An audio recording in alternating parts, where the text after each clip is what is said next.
Obviously, that's coming up. I was just reading an article there. I was a little bit distracted. I was just reading an article. Top WWE star plays goalie against onion rings on Jimmy Fallon tonight.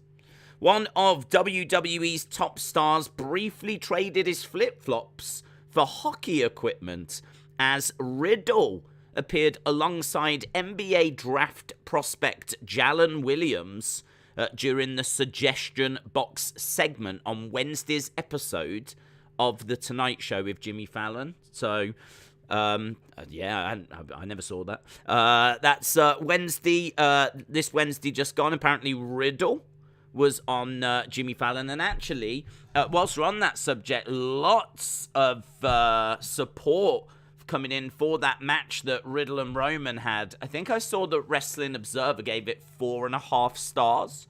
So Dave Meltzer very impressed with that Riddle Roman match from SmackDown, giving it 4.5 stars. I mean, in comparison, Undertaker against Shawn Michaels at WrestleMania 25 got 4.75. So just to put it into perspective, of where like 4.5 stars would put that match, it's literally a whisper below Shawn against Undertaker, according to Dave Meltzer. I must admit, for a long time now, I've not been bothered by Dave Meltzer's score ratings. They don't kind of carry the weight for me that they used to, so I'm not really bothered if he gives it 4.5 or he gives it 1. I'm not fussed, but there's people out there that are bothered, and I think you might be interested in knowing that he was full of praise for it. So, and it was a very good match. Rachel Marshall, shout out to you. Hope you are well. Appreciate the support, my friend. Hope you're having a good day. I hope that everyone's having a good day as we build towards SmackDown. As we said, we've got an interesting show tonight. Quite a bit to go through and talk about. Not loads going on in the wrestling world at the moment, but more than enough for us to have a chat about. Let's start with a bit of a preview then of tonight's show. Tonight we've got Sami Zayn taking on Shinsuke Nakamura, Money in the Bank qualifying match. Let me, from the get-go, just get this out there. Money in the Bank watch-along. It is not on this channel. It is going to be on the Wrestling Escape Pod channel, okay? So it's not on this channel. It's on the Wrestling Escape Pod channel. It's because there's a couple of events going on at the same time. UFC is going to be on this channel. And Money in the Bank moves over to the Wrestling Escape Pod. So if you want to join the community for that, Wrestling Escape Pod channel, it's easy to find just on YouTube. Literally type in Wrestling Escape Pod, 3 separate words. You will find it. The Money in the Bank stream is already set up. You can click on notify me and all of that good stuff. So, yes, that is over there. And actually, to help you find it, this Sunday, we are doing Forbidden Door. If you are a fan of AEW, we are doing Forbidden Door. And once again, it is not on this channel. It is going to be on the Wrestling Escape Pod channel. So, if you do want to join us for that, we will be doing that this weekend. I'm doing Forbidden Door Watch Along, but it will be on the Wrestling Escape Pod channel. So that'll be quite useful, actually. If you are new to the Wrestling Escape Pod channel, then, it'll help you find it this weekend, ready for Money in the Bank. So, yeah, we've got that coming up. Just wanted to get clarity on that, because I've had plenty of people asking me, are we doing the watch along for it? Where's it going to be? Blah, blah, blah, blah, blah. I don't think there's confusion out there, but if there is, let's tidy it up. The Money in the Bank watch along is over on the Wrestling Escape Pod channel. The reason being because UFC have got a big show on the same night, and UFC is on this channel. So that is how we've managed to sort that. I am looking for figure giveaways as well for that stream, for the Money in the Bank stream. So I want that Money in the Bank stream to be big, and I want it to be, I want to turn it up. So, yeah, I am looking at figure giveaways for that Money in the Bank stream. It's something we haven't done for a long time. And there's a few reasons for it. One of those reasons is because you do have to be careful when it comes to giveaways and things. The rules changed on YouTube a few years back with like content for kids and all that kind of stuff. So you've got to be like really, really careful with it. It was enough for me to stop doing it here, but I think over there on that channel, I feel just a little bit more comfortable to just, go with the flow. On this channel, it's, I don't take many risks. Over there, I'm quite happy to, as a one-off, give it a go. So, yeah, we are looking at doing some fun stuff for that Money in the Bank stream. So, we've got that coming up. Also tonight, so Sami Zayn against Shinsuke, winner goes into the Money in the Bank match. We've got Gunther taking on Ricochet for the Intercontinental Championship. Gunther in action. That's all I need. That's all I need. People will be like, oh, are you excited for the show? My reaction is Gunther on the show? They go, yeah. I go, yeah, I am. I am excited because Gunther's on the show. It's all I need. Literally, this could just be one match, the Gunther match, and that's all I need. So, Gunther versus Ricochet should see Gunther retain.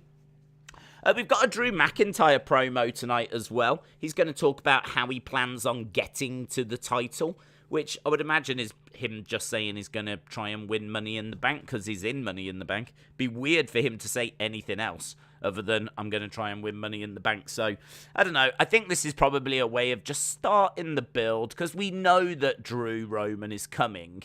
So, I feel like they're just going to put him out there, start giving him some time, getting, a bit of a build going. But clearly it's not the a major focus because Roman Brock is going to be a big focus. That seems to be the SummerSlam match. But they're starting to plant the seeds, I think, for Clash at the Castle now. And we're starting to see Drew, getting involved, trying to win Money in the Bank. Tonight is going to be doing a promo. I think Roman gets past Brock. Then we get Roman versus Drew. I really don't know what happens at that point, to be honest. So we've got that Drew segment tonight as well. Right, in the chat. Future Compilations. Hello, hope you are well. I feel like I've seen Future Compilations a bit recently, but overall, I feel like I haven't seen Future Compilations all that much. So I hope you are well. I hope life is treating you well and things are going good. It's lovely to see you around, my friend. And talking of friends, Wrestling Jeebus. Jeebus Christ. Hello. We'll definitely check out that Money in the Bank stream. Keep up the amazing work days. Wrestling Jeebus, hope you are well. Hope you're looking forward to the show tonight, buds. Hope you've had a good day. Hope you've had a good week. Hope everyone's in good spirits as we head towards the weekend. I do often get asked, actually, what's like your favourite stream? And my favourite stream is tonight, to be honest. I think there's something so special about Friday night. It's really weird, but like, I think a lot of us get into wrestling when we're kids.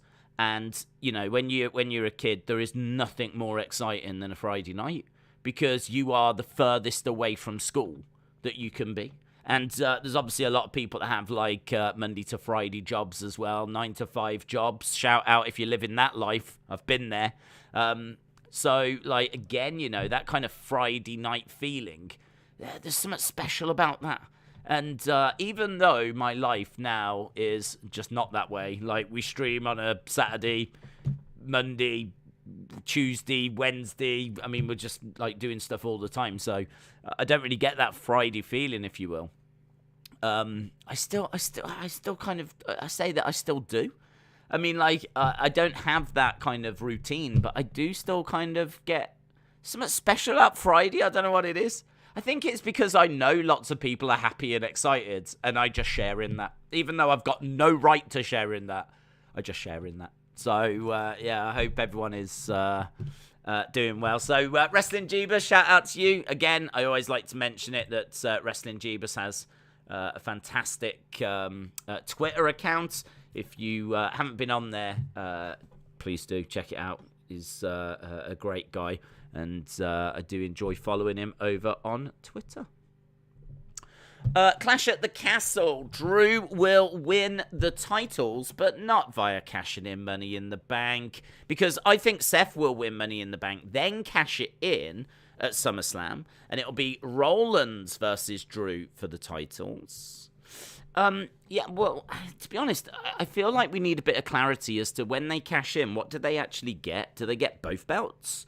Do you get one belt? Like, I still want that tidied up, because I do agree. I think Seth winning is Money in the Bank is my favorite option. That's what I'm leaning towards, is him winning that.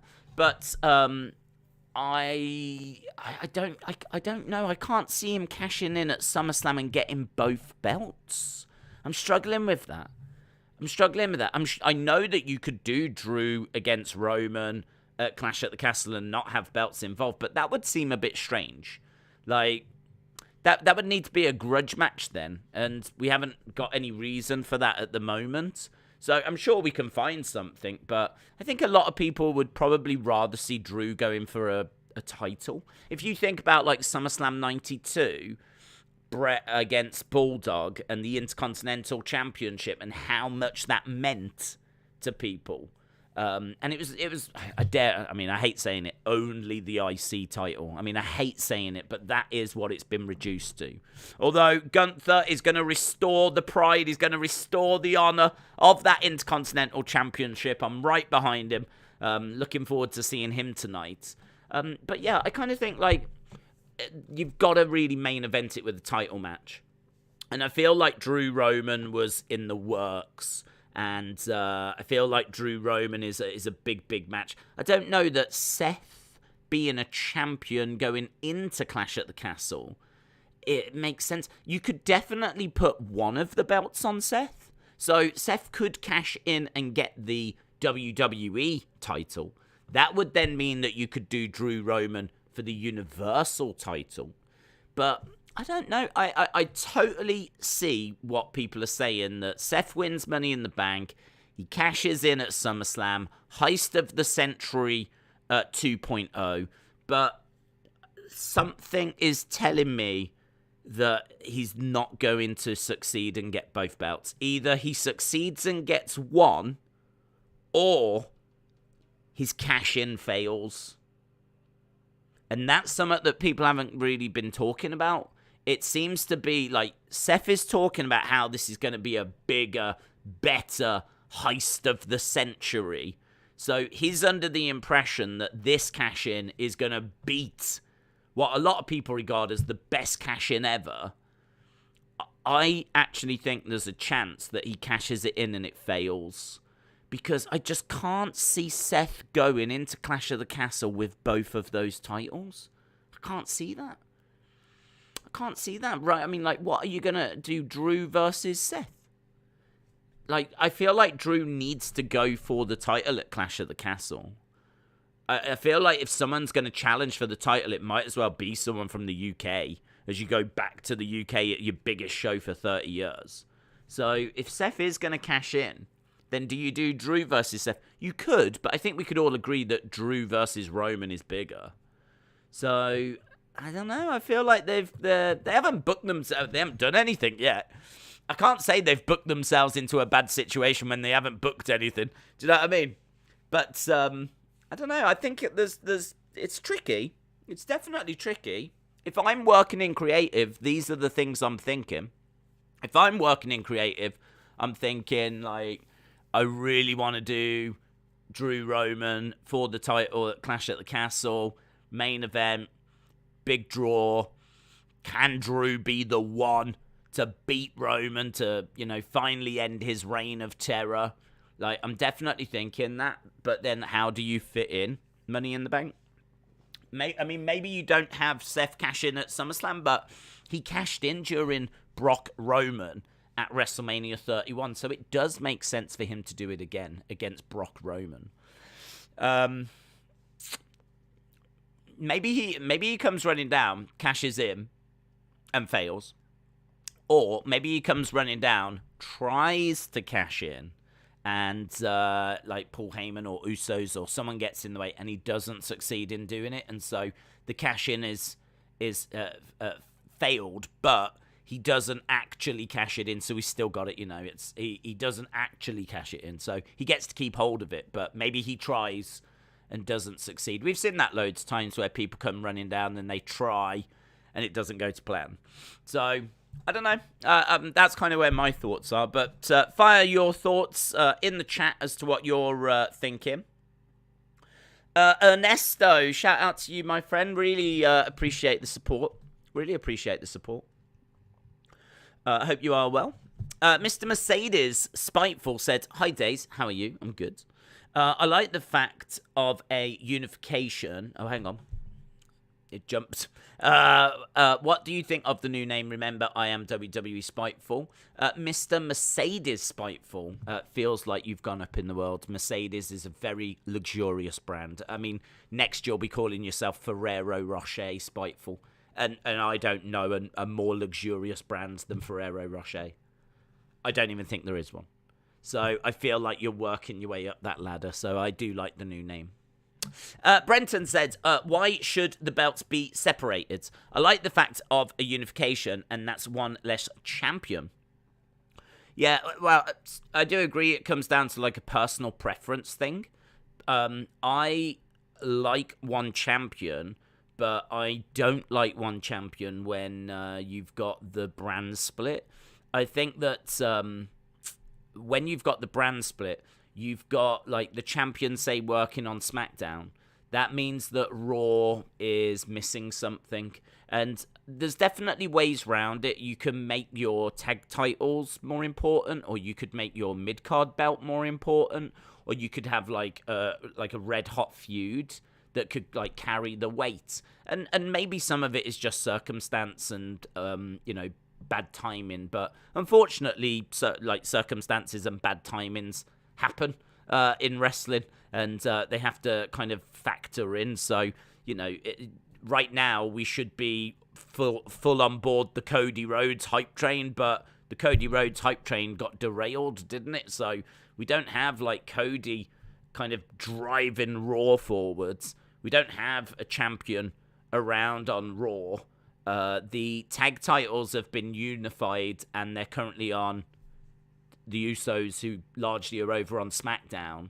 The women's tag champions have done one and walked out of the business. So you sort of look at Raw, and it really feels like something's missing. In fact, more than one thing is missing, and that's because there is more than one thing missing. But certainly in this situation, you look at it and think, man, they could really do with a champion. They could really do with a big focal point. They could really do with, like, a big championship match and a challenger and a build, and it needs some segments eaten up. I feel like Raw's actually improved quite a bit, but there's definitely, as always, some loose segments, and I think they'll probably plug in the gaps the best they can, but that feels like what they're doing at the moment. And I think where you've got a brand split and where you've got a roster as deep as what this roster is, which in all fairness has been trimmed, obviously, with a lot of those people being released last year, but still, a deep roster, if you combine both brands, then I think that two champions is probably right for a brand split. It does come down to personal preference, but as I say, I think that Raw can definitely support a champion, and SmackDown can support a champion. But if there was no brand split and it was just one company and these were just two shows, then I would be more inclined to just have the one champion and just go that way. Because, I mean, I grew up with one champion. I grew up with, Bret Hart or Yokozuna or Shawn Michaels or whoever it might be.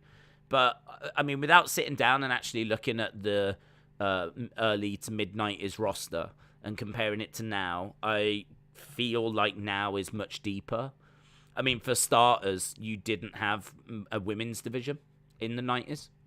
So, your women's division in, like, 93, 94 would have consisted of Alundra Blaze, Bull Nakano, Bertha Faye, Aja Kong towards the end.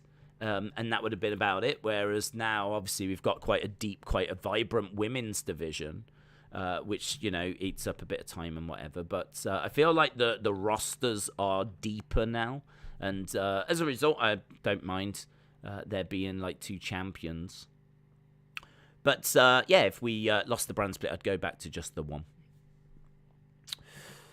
I think with Cody injury, I think it makes it easier to pull the trigger on Drew at Clash at the Castle. I saw in the chat that someone said Seth cashes in for WWE and then takes that to Raw, which I like. Yeah. Thoughts on AEW doing a crossover with Discovery Channel Shark Week? Uncle Dave reported it along with a new gimmick match. Don't know. I don't get like the Observer. I don't subscribe to the Observer. I haven't got anything against it. Meltzer's score ratings don't like really play a big part in my life. Any news that's in it always just comes out anyway. So I can't say that I really like interact with the Observer that much. So I haven't heard that news. So the only thing I would say is that if they are doing a crossover with Shark Week, I mean, I believe Shark Week's like a big deal in America. I don't believe it's a big deal here. I never hear of anyone talking over here about Shark Week. I don't even know if they do it, to be honest. They might do it, but it ain't part of any conversations. Or certainly no conversations I've had. But over in America, it's like a big deal. I don't really understand why, apart from sharks are cool. But so are librarians. Do you know what I mean? There's not a librarian week, as far as I know. And trust me, the quiet ones, they surprise you. So you might think librarians aren't that cool, but you'd be, honestly, you wouldn't believe what they get up to. They deserve a week. But, yeah, we've got, it's a big deal, I believe. I've certainly heard people talk about it. I think I heard Rhonda talking about Shark Week. I think she did some up with Shark Week as well, Rhonda. So, yeah, why not? Any kind of crossover. We just read at the start of this stream how Riddle was on Jimmy Fallon on Wednesday, and he was doing some stuff on Wednesday on like that show, and I'm a big advocate of that. I'm not a fan of celebrities coming into wrestling to do matches. I like celebrities coming into wrestling.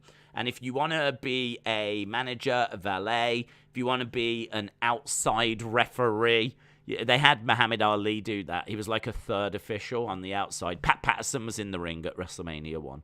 Ali was on the outside. Because you can't have someone like being a referee. It's too skilled. Do you know what I mean? They need to know the rules. They need to know when to count. They need to, like keep the action going. And so you can't just have a celebrity doing that. So, but you could have them as like a third official or something, or chuck them on commentary, or they could be guest timekeeper, or they could be host, or there's a billion things that they can do. But I'm never a fan of them like actually competing. But I am a fan of them being involved because I totally get it. I mean, you want that fan base, don't you? You want that audience. You want that, wrestling should be welcoming.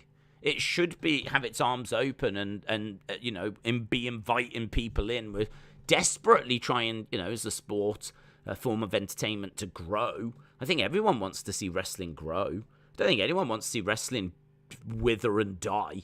So, any way that you can bring in more eyes, brilliant. Yeah, great.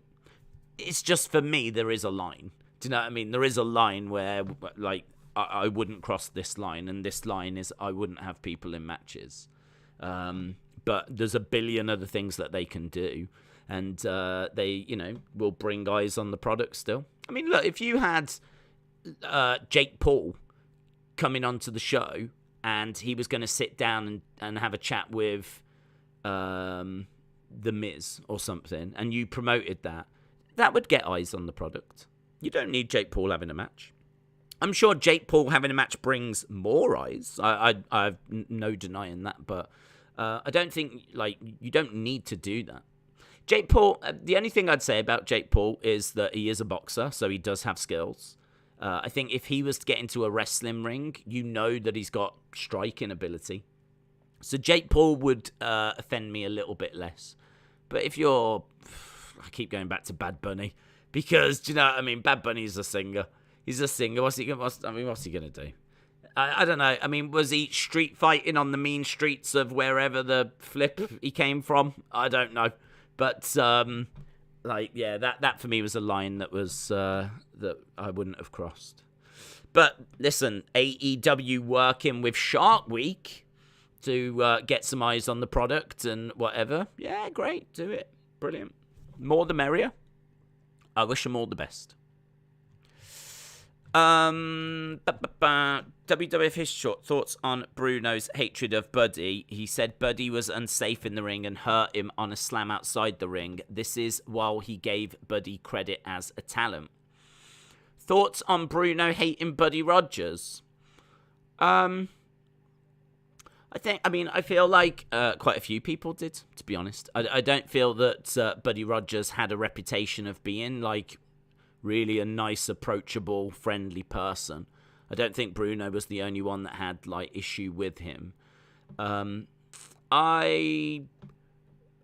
think that my reading of it is that Bruno was quite a nice person, but if you did him wrong, then he was someone that wouldn't forget that, and he expected to be treated respectfully. He wasn't someone that would be pushed around. He wasn't someone that would, just take it on the chin, keep himself quiet. Like, he knew what was right. He knew what was wrong. His upbringing was horrific, as we've spoken about. And I think that, it gave him, it forced him to grow up at a young age. So I just sort of think that Bruno to me is all about respect. Bruno to me is all about doing, honestly, I could totally have him wrong, but I've seen so many shoot interviews about Bruno and people talking about Bruno and the way that Bruno carried himself. And he's just always been about doing the right thing. I mean, he feels like the actual living embodiment of, like, say your prayers, eat your vitamins. Like, everything Hogan was actually saying, I feel like Bruno actually was. He was all about, living clean and doing the right thing and being respectful. I think he was a babyface as a character, and I think he was a babyface in real life. And I think that Bruno, was someone that if you didn't give him that respect, I don't want to say he took it on the chin, but like he didn't forget about it. And there's a lot of people that felt the same way about Buddy Rogers. So I don't know what more really you can make of it. I don't think that Bruno was lying. I don't think that Bruno was exaggerating or was trying to cause trouble or anything like that. My understanding of Bruno is that he was on the up and up. Hasib said, can I say the UFC pay-per-view is stacked? It's got Bobby Green and Uriah Hall on the early prelims. Next week is going to be fun. Heather says, Rampage card, Athena versus Kiera Hogan, Bucks versus Lucha Bros, main event, Scorpio Sky taking on Dante Martin for the TNT title. Who do you think will be Daniel Bryan's picked opponent for Zack Sabre Jr.? If not Johnny Gargano or Cesaro, do you think it'll be someone who is technical wrestler? Yes. I think that it will be Cesaro. I don't think it will be Johnny. I don't know. I mean, I feel like Johnny's been out of wrestling for a little while now. And he could be due coming back. I just don't know. I don't know. I feel like it's Johnny is, in my opinion, looking for something that's going to allow him time to be with Candice and the kids. They've had a baby. I think that he wants to do right by his family. I think that the scary thing about WWE is that you are off and you are on the road and you are away from home. And that is a very, if he makes that commitment, if he takes that step, he is then in that life. He is living that life. And I don't think that I think he's really worried about doing that. That's the vibe that I get from him. If AEW can offer him something that's going to be a better balance, like once a week we need you for Dynamite, don't worry about the house shows, or do certain house shows. You don't need to do all house shows. Or if he can work like a schedule that's going to be better for him and better for his like work-life balance, then I think he could go to AEW. But I think that WWE should really, really try and find a way of making it work. Johnny Gargano is a very special talent that I think deserves to be on that main roster and be backed. He is probably the closest thing we've got to Daniel Bryan. I feel like he is... I feel like Sami Zayn could also get into that mold, though. You know, a smaller guy that plays the underdog role very well. I feel like Johnny is someone that could absolutely get it. It wouldn't surprise me to see them tell a similar story with Johnny that they told with Daniel Bryan leading up to WrestleMania 30. You know, how Vince thinks he's too small, doesn't want him to be the champion. He's a B-plus player. You're not Roman. Type thing, you know, and just constantly holding him down. But, you know, the crowd get behind him and he finally reaches the mat. You can just totally see it. So I think that WWE need to have a conversation with him, need to try and find a way forwards. They're not the most flexible of companies, though, are they? Let's face facts. Do you know what I mean? It's very much our way or the highway by the looks of it. And I don't know, he really could slip through their fingers. I don't think it's going to be Johnny, though. I think that the easier deal to make is going to be Cesaro. Cesaro's free. He's used to working. There's no work-life balance concerns, as far as I know. He needs a job. Cesaro, to me, is the easy way forward. So I think Cesaro is going to be the pick. I think Cesaro is going to be the person. That's who I'm expecting.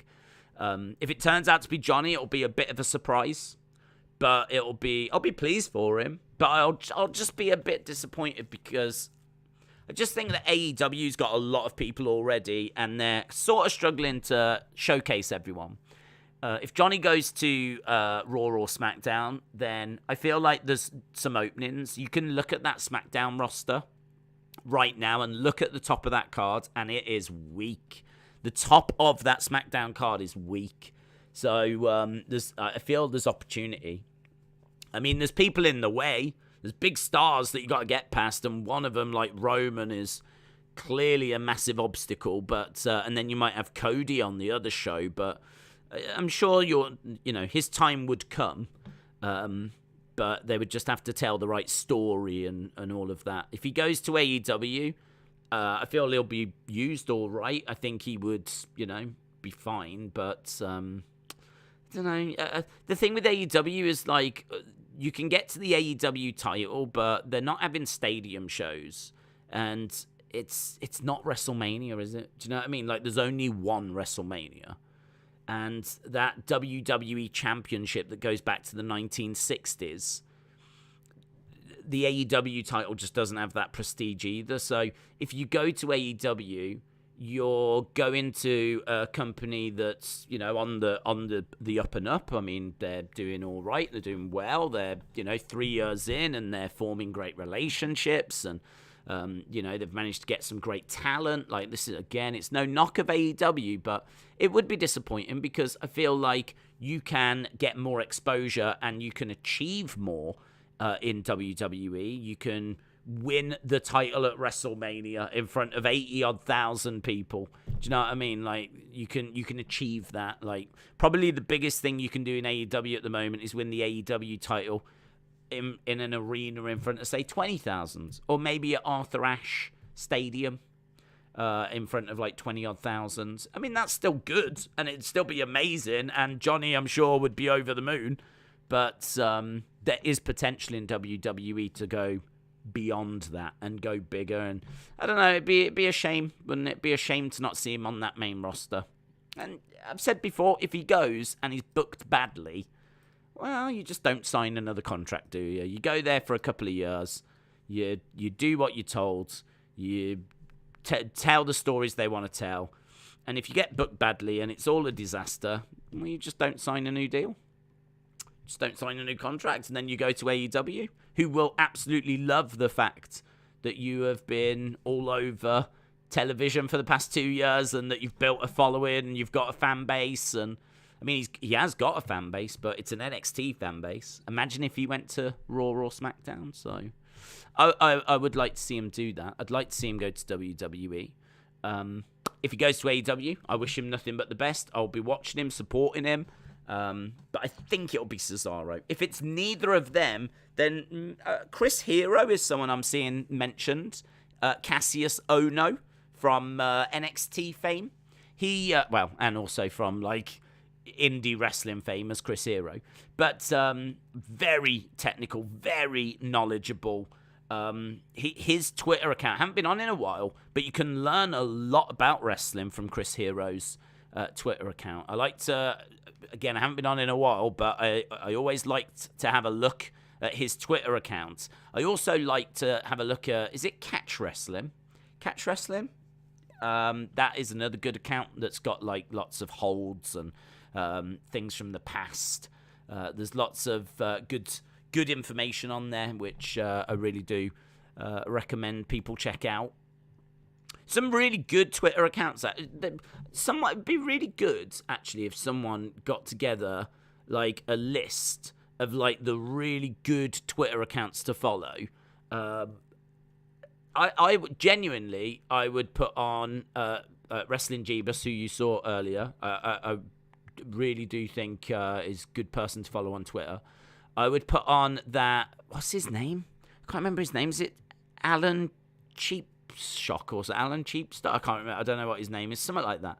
But he puts up loads of great clips of like old school wrestling, but and, you know, things that are a bit more modern, but just really interesting little moments. So, like, he's someone that I think's worth looking at. Chris Hero is worth looking at. Catch Wrestling is worth looking at.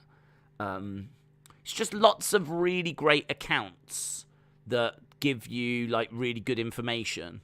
That's what I like Twitter for, that side of it. I don't like it so much for the, you know, moany stands and all that kind of stuff, but the stuff that gives you, like, really interesting video clips and things along those lines, I'm really into it for that. I saw, actually, I think it was 90s WWE has got an account.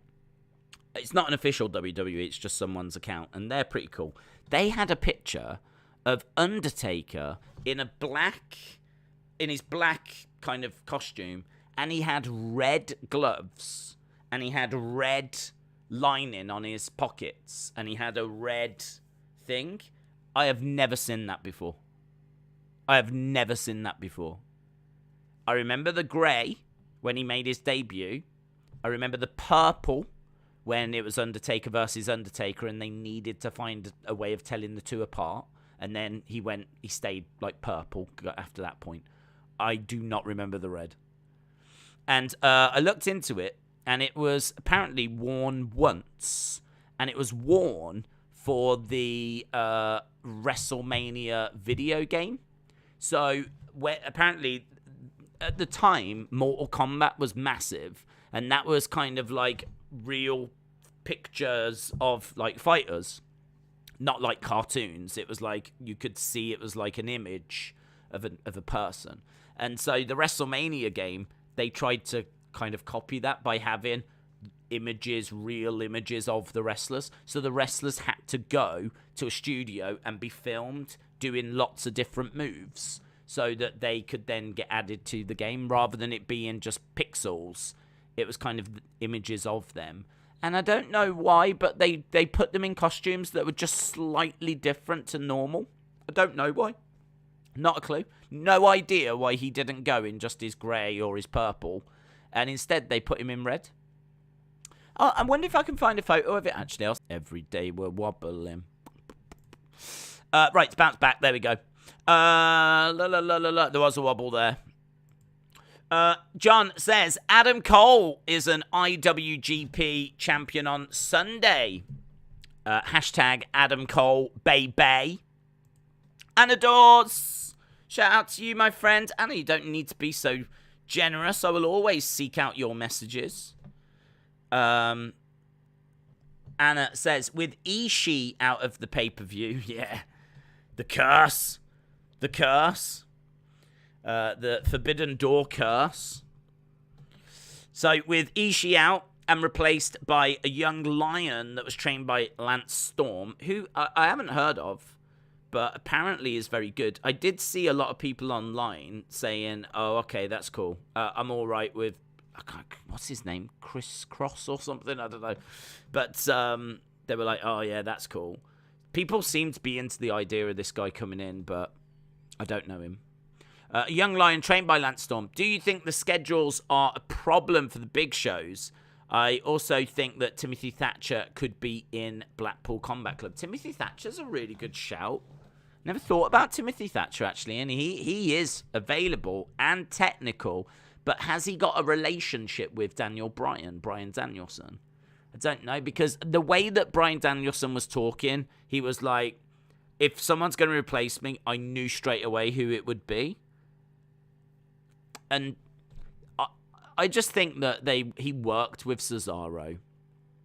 So I feel like Cesaro losing his job would be one of those situations where a lot of wrestlers would be like, that's mental. How have they dropped the ball on Cesaro? How has he lost his job? And I could see Danielson like reaching out and, you know, kind of saying, look, I've got a job, come here, because I've got something for you. I could totally see that. I don't know if he would do that with Timothy Thatcher, only because I don't know his relationship with Timothy Thatcher. Timothy Thatcher never got to the main roster, was down in NXT. He might have known him before, though. I mean, like, you know that any technical wrestler that's out there that's doing some really good, proper mat-based wrestling is going to get Daniel Bryan's attention. So, yeah, I really like it, because I can totally see it. Him coming in and going straight into that. And he fits perfect, doesn't he? Into Blackpool Combat Club. So it's a really good shout. And do I think that a lot of the shows are a problem? I wouldn't say so. I don't think it's the shows. Because if you think back to the territory days, I mean, there was shows flipping all the time. All they were doing were shows like 2 a day on the road. I mean, I know this is a different world, and maybe some of the modern wrestlers aren't as durable as some of those wrestlers from the past. And I don't mean that as any shade. I'm just saying that it's facts that, you know, back in the day, back in the territories, just on the road all the time. There was no nice aeroplanes taking you from place to place, no comfortable hotels. It was sleeping in motels, sleeping in your car, doing whatever you could, working 2 shows a day, on to the next town, in the middle of the night, little bit of sleep, next show. It was hard, it was a grind, and, you know, unfortunately, a lot of those wrestlers paid the price, you know, a lot of drug addiction and a lot of health issues and whatever. So certainly glad to see that the industry has moved away from all of that. But I don't know that I can look at it now and say that there's too many shows and this is why they're getting injured. Maybe the style of wrestling is to blame. You know, maybe some of these injuries are as a result of the fact that there's a lot more risks that are being taken now. Back in the day, you know, it was, you know, clotheslines, drop kicks, pretty standard affair, whereas the pace of matches now has got a lot quicker. The amount of spots in matches has become more plentiful. So, you know, back in the day, yeah, they were doing, like, you know, a lot of matches, but it's wrong to think that the pace of matches was slow back in the day. It's wrong to think that wrestling was dull and it was boring. Like, that's not right. That's not right. A lot of the kind of, you know, hot tags and a lot of like finishes and things like that, they're all like been around for, you know, forever. So a lot of these things that kind of get the crowd fired up, a lot of the exciting things you see, they've been around since like the 60s, 50s, beyond. So it's, you know, the pace, it's not just like in a headlock waiting forever. Just that's it, you know, for half an hour. I mean, it's just It's just not what wrestling was. There were matches like that, but you get matches like that now. But I do think that overall the pace of things has got a lot quicker. There's more high spots now. There's a lot more risk now. And I feel like that probably plays a part. I feel like that's definitely something that probably has increased injuries. And I'm sure, like, you know, if they worked less shows, that would help. Certainly not saying that the amount of shows they do is perfect. But, I don't know. I feel like it can't be any more than what they used to do in the past. But there's clearly, you know, a problem in... Oh, look at that. Look at that. That is The Undertaker in red. Red, that's not like a pro... I know it's not really focusing. It's not the best image in the world. But that is not a proto image or a drawn image or anything. It's an actual photo of Undertaker on a blue screen for that WrestleMania video game.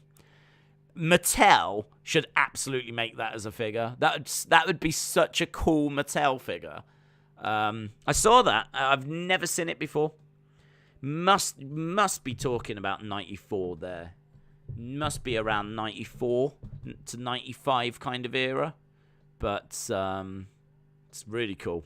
Really, really cool. Both WWE and AEW are dealing with injury bugs, but AEW has too many. Could AEW have a higher risk because they don't have house shows to get the cardio in as they're not wrestling every week? Don't know, to be honest.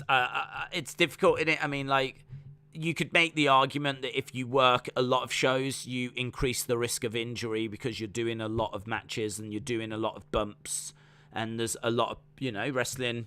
things can go wrong, so it increases the chances of things going wrong. But then equally, as you said, you could look at it and say, well, you know, are they just a bit off their step because they're not doing it as often? The only thing I would say is, like, I can't imagine that you would have to wrestle every day to, you know, be in, like, a groove or whatever. I feel like as long as you are wrestling once a week, maybe a couple of times a week, I would feel like that should be enough. Although saying that once a week would only be 52 times a year. And is 50 times a year enough? Maybe it isn't. You know, maybe it isn't. Maybe you do need to be doing it like a couple of times a week. As well as your training to kind of keep into that groove. I feel like wrestlers should be doing that. I don't know about CM Punk, though, to be honest.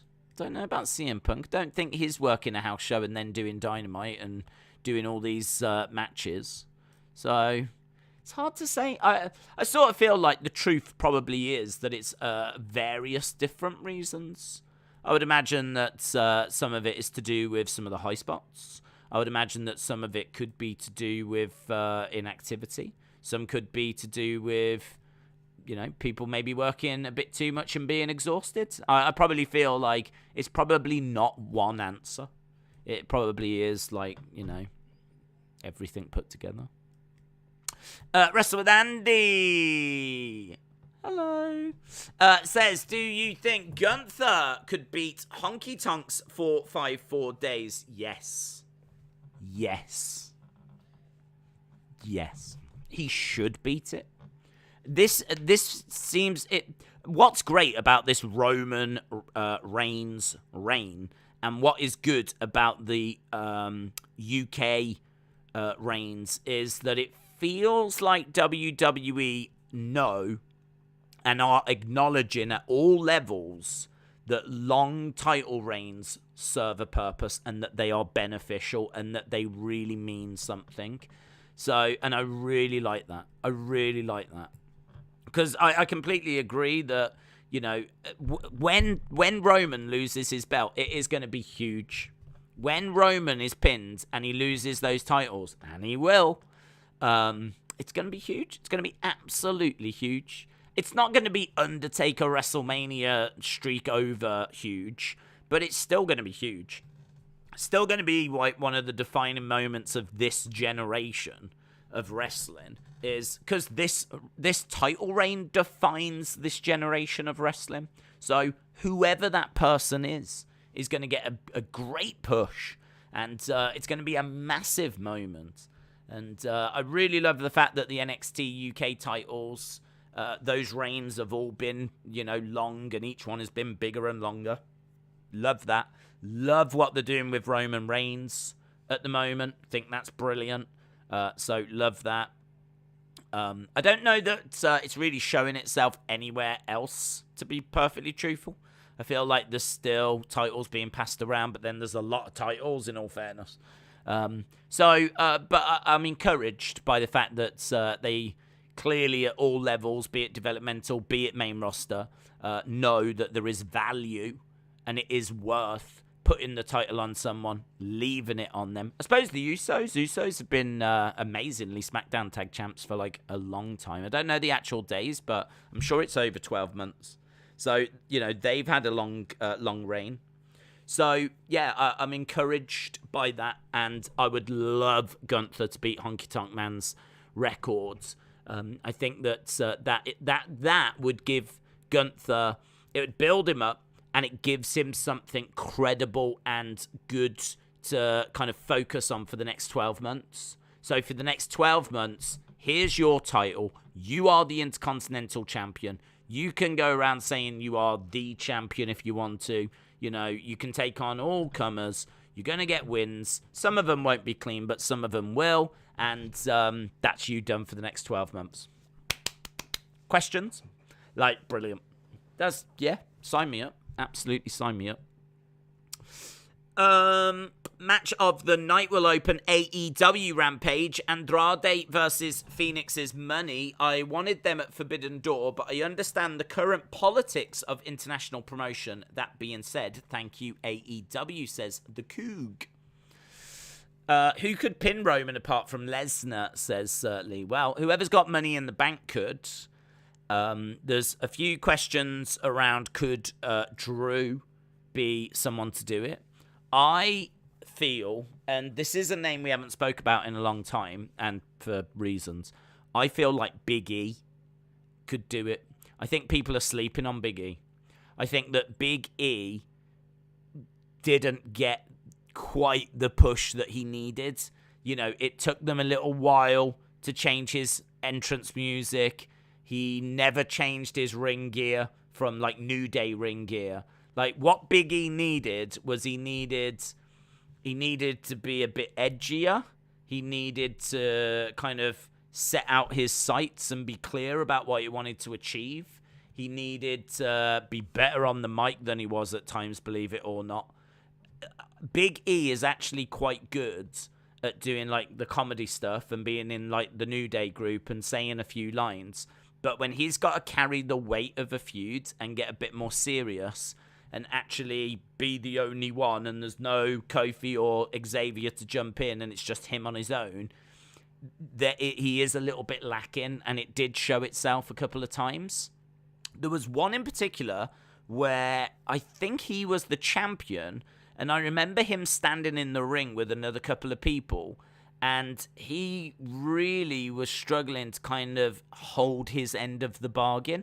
I can't remember who he was in the ring with, but it was on Raw. He was the champion, and I remember there being two other people in the ring. I feel like one might have been Seth, and I can't remember who the other was. Maybe say Kevin Owens. And they were killing it on the mic, and he was coming in and saying some stuff, but it just was not landing, and it just didn't click. And as the champion, he seemed like the least important in the ring. And there was things that were definitely wrong with that title run. But I believe in him. And, his size. And, what you want is you want him to have that Brock Lesnar feel. And he doesn't. When Brock's bum, bum, bum, bum, bum, that someone deadly is coming out, right? That some badass is coming down to the ring. Everything's changing. Everyone's going to pay attention to him. Things are serious. This is serious, right? Doesn't feel that way when Big E is coming out, right? When Big E is making his way down, doesn't hit the same. So I sort of feel like Big E had a great match with Roman. I can't remember what show it was. I remember Big E versus Roman was a match that we got, and I remember after going, yeah, Big E's the one. He didn't get the win, but the match was really good, and he looked like he belonged. Because, we haven't seen Big E in main event matches that often, fighting for, like, big titles. So, for him to do that, look great, and he looked great as well. The match was great, and he looked great, and it was like, yeah, man, he could do this. They could really get behind him. And I don't know why they didn't. I feel like they were slow to get behind him. Really slow to get behind him. They took him away from the New Day, and I think they wanted to keep him face, which is why he didn't turn on the New Day, which I think is a bit of a shame, to be honest. Because I sort of feel like what would have been better would have been, had he have turned on the New Day, he could have had a complete split from the New Day then. So there wouldn't have been any New Day music or any New Day ring gear, because he would have turned and he would have been completely away from them. And then he would have been a heel, and he could have been a heel, and he could have been hated, and everyone would have hated him, and he could have played on that. And, he would have come out and people would have booed. And, he could have ripped into the crowd, could have had some feuds, all this kind of stuff. And you can very easily turn him face when you need to. Roman is getting to the point now where he's like, I've smashed everyone. And, like, there's no one left. And then, like, he starts beating up on the babyface. And, like, because there's no one to stop him. Because he's beat everyone. He's smashed them all. Stacked them, pinned them, retired them. He's run through them all. There is no one left. Brock's been chased out of town. Drew's been beaten. And now he's got Randy Orton just beating him up. No one's going to stop him. And then you bring out Big E. Then Big E's music hits. And Big E comes walking out. And this guy, who's been a horrible heel, destroying everyone, turned on the New Day, comes walking out and makes the save on Randy. And all of a sudden, the crowd desperately wants someone to save Randy. Big E could have been that person. Would have got him away from New Day, would have got him away from New Day's music, got him away from New Day's attire. Could have been awesome, man. Could have been really, really good. Could have been the one. I really believe he could have been the one. And who knows what they would have done. Who knows where it would have gone if he hadn't got injured. But I don't know that he was seen as being the one. I still don't think he is seen as being the one. But I feel like if I was booking it, I could get him there. Definitely. He's too good. He's too good. He's too charismatic. He's got charisma. He can go in the ring. People like him. People feel a connection to him. He looks incredible. I mean, he is just like a flipping rhino. And he is just... So, I love Big E. So, yeah, I feel like Big E could be the one. I feel like whoever wins Money in the Bank could be the one. They might pull the trigger on Drew. You could be working on Braun if you feel like there's enough time to actually get him there. Braun could be someone. You could also have a look at Gable Steveson, but that might be a bit quick. But Gable Steveson has got to be in the conversation. Olympic medalist. He's getting paid a load of money. It's going to take time, but you should be able to get him there within 12 months. It's just how long are you willing to, keep going with Roman having the belt? For me, I want him to break that 1,000 days. That's what I want. I want him to break the 1,000-day thing. But, I don't know. We'll have to see who is going to be the one. Thoughts on Bob Backlund as WWF champ? I remember you talking about the potential of Buddy Rogers' run, so I was curious about Bob Backlund. Bob wasn't the original pick from that spot. But thoughts about Bob Backlund's run? Yeah, I mean, apparently they saw the success that was being had down in Florida, as you just said, and like, wasn't it Graham that recommended Bob? They wanted someone that was like an All-American, didn't they? And They wanted that person that was going to be like the wholesome American boy that people would get behind. And, I mean, Bob achieved that, and he did get support. But the problem was that he became quite, you know, goody two-shoes, wasn't he? And it went stale real quick. So I feel like his run, I feel like it was fine for him to be champion. And actually, he showed that he could be a great heel as well, you know, years later in '93. But I feel like he is a great babyface, did his job. It's just that I think he outstayed his welcome. And they wanted something a little bit cooler, a little bit edgier. And so, obviously, Vince Jr.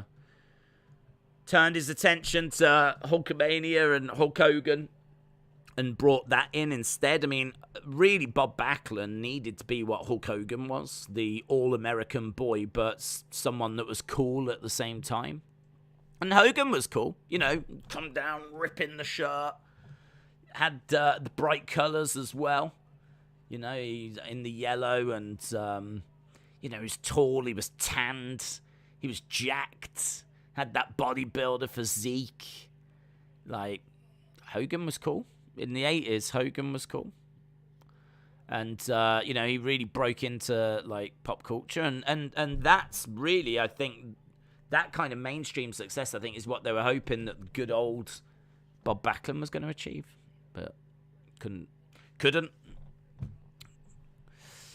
Driving a long day, listening. Love you guys, says William. William, shout out to you, dudes. Hope you're well. Right, we are live with Smackdown. So, Smackdown is up and running. We've just seen a recap of last week. Of course, Brock returned. News for the channel, just for those that missed it earlier. We are doing Forbidden Door, but it will be on the Wrestling Escape Pod channel. That's the podcast that we do on a Tuesday. But I'm going to use that channel for Forbidden Door. That is also where Money in the Bank stream is going to be, over on Wrestling Escape Pods. So it is worth checking that channel out, because there are watch-alongs that are going to take place over there. And this Sunday, I am actually hoping to drop a toy hunt. I did go out and film one the other day, but I have not edited the footage yet. So I'm hoping Sunday for that. So, yeah, we've got some stuff lined up. That'll be on this channel, the toy hunt. I know people are always asking for one of those, and I like to try and oblige. Mary J. oblige. Right, we just looked at a video package of last week, and we are now just seeing some cool graphics. I do like these SummerSlam graphics. Roman Reigns against Brock Lesnar, last man standing match. Last man standing match. Oh my god, Days went outside. I hope he wore good sunblock. I did go outside, yeah. I went out on Thursday. Literally with the intention of doing a toy hunt. And I managed to do one, but I haven't edited it yet. So I have no idea how long it is, how much footage there is that's going to get used, how good it's going to be. I have no idea. I literally went, filmed, and we'll see. We will see. Right, Drew McIntyre is kicking off SmackDown, coming down with his swords. He is not in wrestling attire. Money in the Bank, we've got Drew, we've got Seth, we've got Sheamus, and we've got Amos. Forgot about Money in the Bank. Forgot about the upcoming pay-per-view, says Shola. Aaliyah is out, says Tony. What day is Money in the Bank? It is a Saturday. According to Kevin Sullivan, who was a big name, Eddie Graham suggested Steve Kern, who was supposedly better than Backlund. According to Sullivan, Vince wanted Backlund. I think I've heard the same Jim Cornette episode on that as you, if that's where you got that from. But I do remember Jim talking about that not long ago. It's interesting stuff. Could have been interesting if they'd gone with Steenkern, but I think it would have played out the same. I think we would have ended up with Hogan. I think the business still would have been sold to Vince, and I think Vince still would have wanted Hulk Hogan. The SummerSlam graphics look like AEW Double or Nothing, says Lennox44. Jim said, I think a 2-hour toy hunt would make people happy. Wouldn't make me happy. Trying to make a 2-hour toy hunt entertaining. Flip. Right, let's see what Drew's got to say.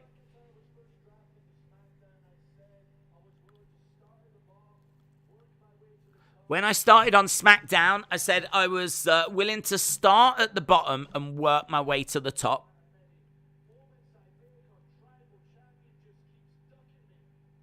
But our tribal champion keeps ducking me. So it seems like I'm going to have to force his hand. And I'm going to have to be Mr. Money in the Bank. So Drew, obviously with his sights set on Money in the Bank. I got it from Cornette's interview with Sullivan. For Florida in kayfabe commentary. Oh, I didn't get it from that. I think he spoke about it maybe on a. I think it was on a drive-through recently. I think he got asked the question, something about Bob Backlund, and he kind of went through it.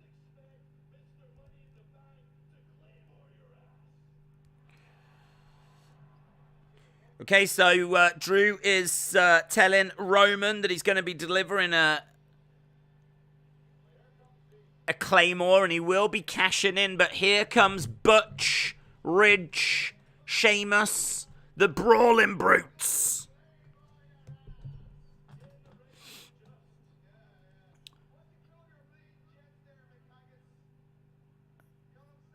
McHaggis, he calls him McHaggis.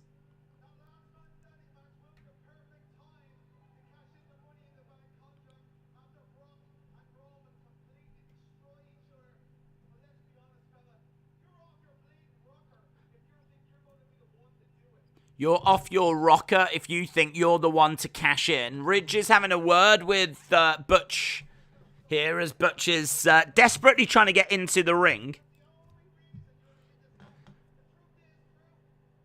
Sheamus is in. Ridge is constantly having to hold Butch back.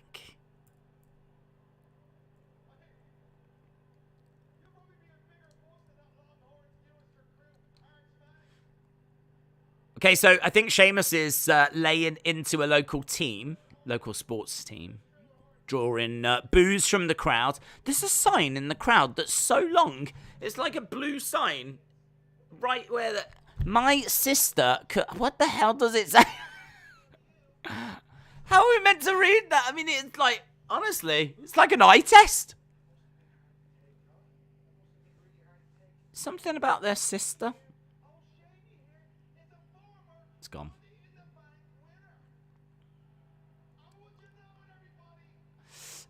Spoke about on the drive-through. My info came from Kayfabe. All of Cornette's territory shows on Kayfabe are fantastic. Favorite is Mid-South. I thought he'd spoke about it on drive-through. I just remember it being in conversation recently, but I've never seen that Kayfabe one. But I have seen some of the Kayfabe stuff.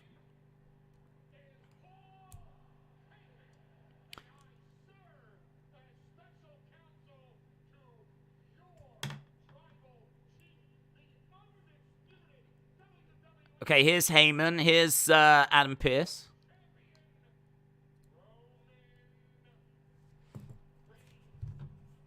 Right, I don't know what we're getting here, but Adam Pearce is standing, waiting with a microphone.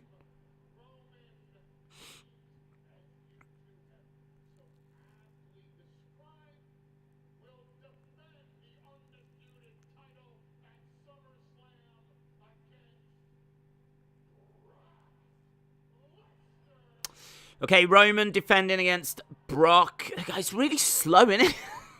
Does anyone else think it's really slow? Basically, in 11 minutes, we've had Drew come out saying, I'm going to try and win Money in the Bank because Roman doesn't want to face me. Then we've had Sheamus coming out saying, you won't, I'm going to win it. And now we've got Heyman coming out.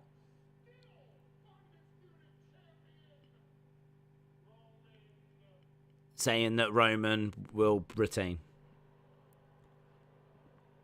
It's really slow. Hayden says, hello, my friend. Hello, Hayden. Hope you're well, bud. Hope you had a great birthday. 21 years old. Just like me.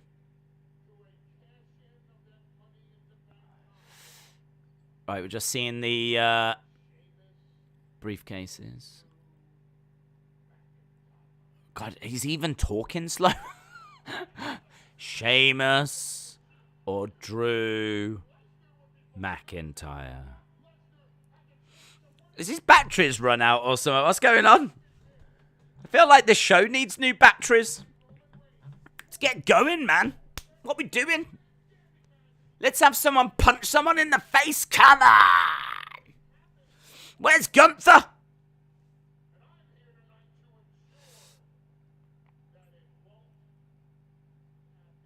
I'm here tonight to ensure it won't happen. Okay.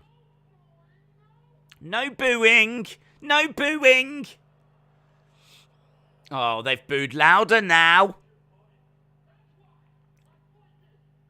Okay. Here we go.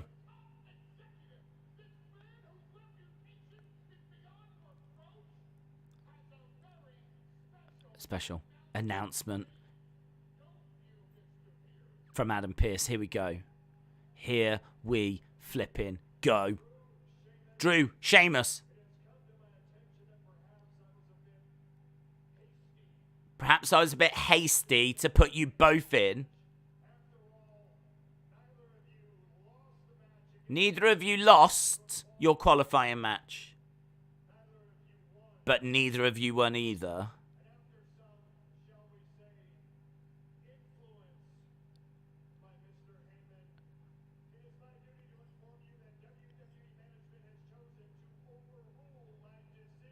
WWE management has overruled his decision. So they're now not in the ladder match.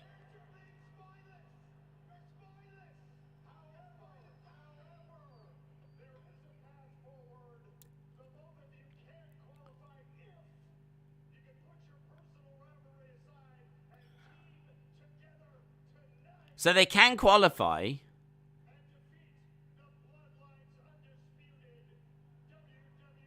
They got to beat the Usos. So they're going to team them, and they've got to beat the Usos. The Usos that, when push comes to shove, really struggle to get wins. Why would Paul Heyman and Roman have confidence in this plan? Why would they have confidence in this plan? The Usos that wouldn't even have them belts if it weren't for Roman.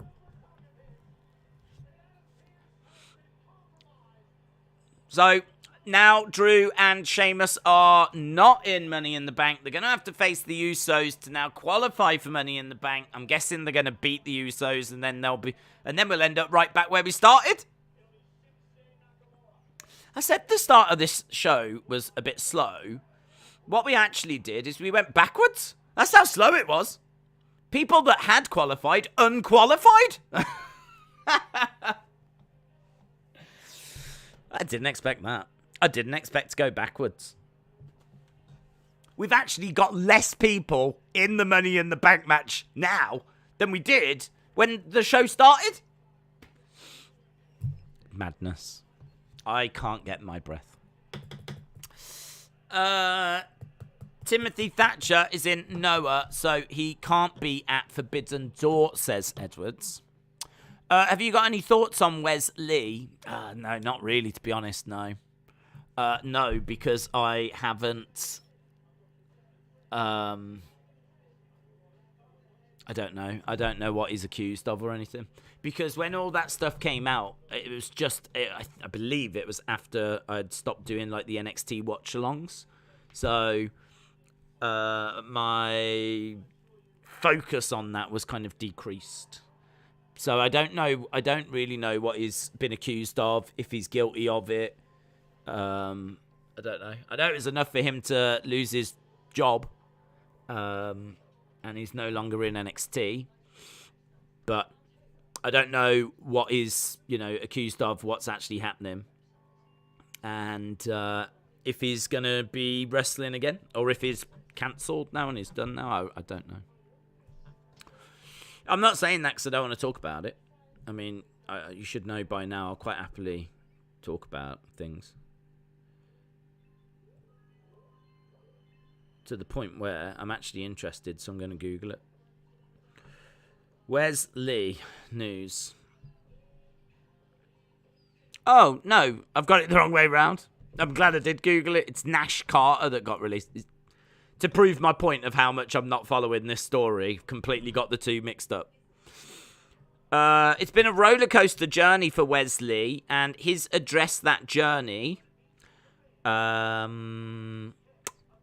He talked about the last few months and how he let anger, and he needed to prove himself, take over. He then talked about what led to that, referencing Nash Carter's release as directly as possible without referencing him by name.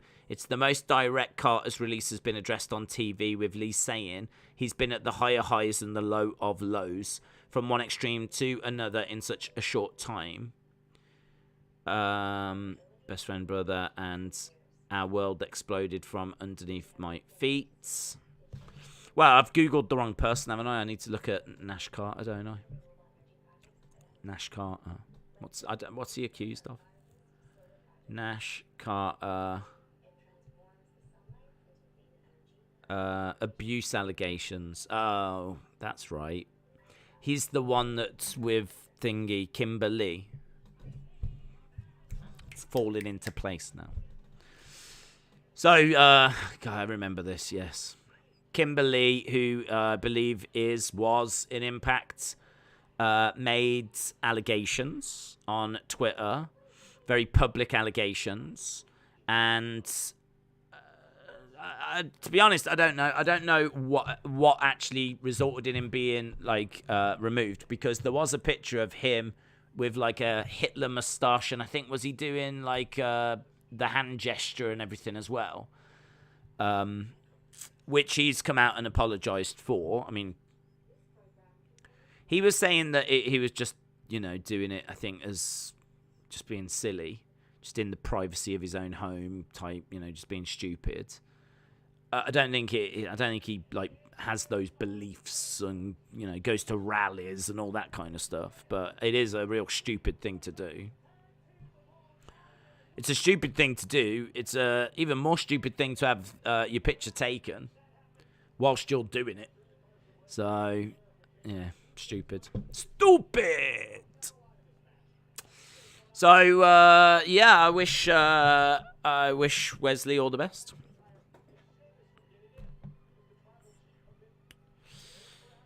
Are you excited that John Cena's coming back? It could be fun, yeah. Interesting to see what he's got to say. It'll certainly feel big on Monday. Here's Shinsuke in the ring.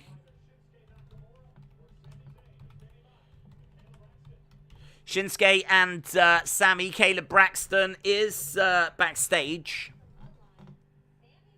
Let's see what Sami Zayn's going to say. He's got his Bloodline shirt on.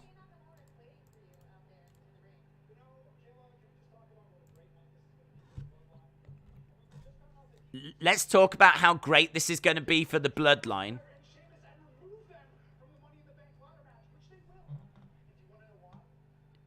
Saying that Usos will remove Drew and Sheamus.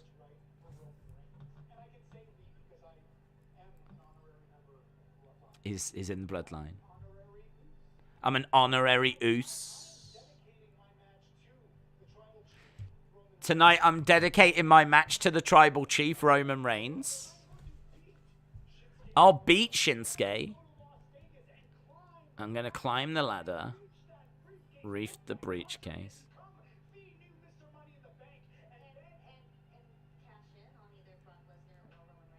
And then either cash in. No. No, no, no. Nope.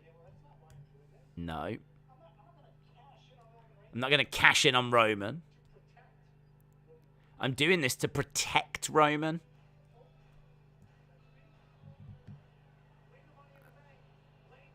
I love it. I'm fully on board, man. So he's doing and saying the things I want him to say. I hope he wins this. I really want him in that match. Not only do I want him in that match, I want him winning that match. I would love, love, love Sami Zayn to win Money in the Bank. I would love for him to win Money in the Bank. Sami Zayn making his way down to the ring.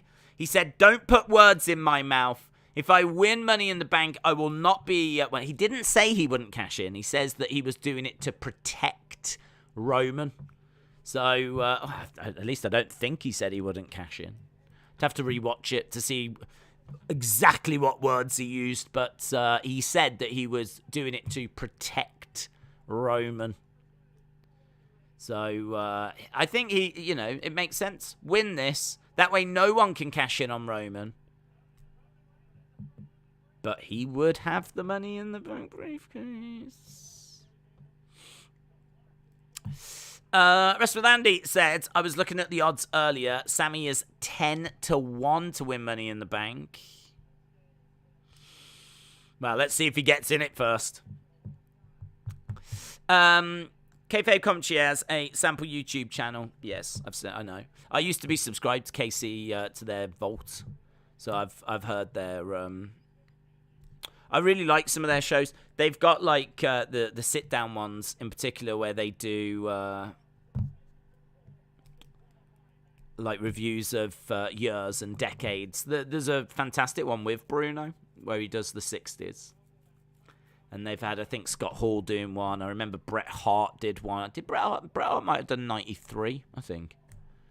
So I was subscribed to that for a little while, but I watched a few. They were really good, but I just never found the time. And then I saw they started popping up on YouTube. Nakamura into the ring post.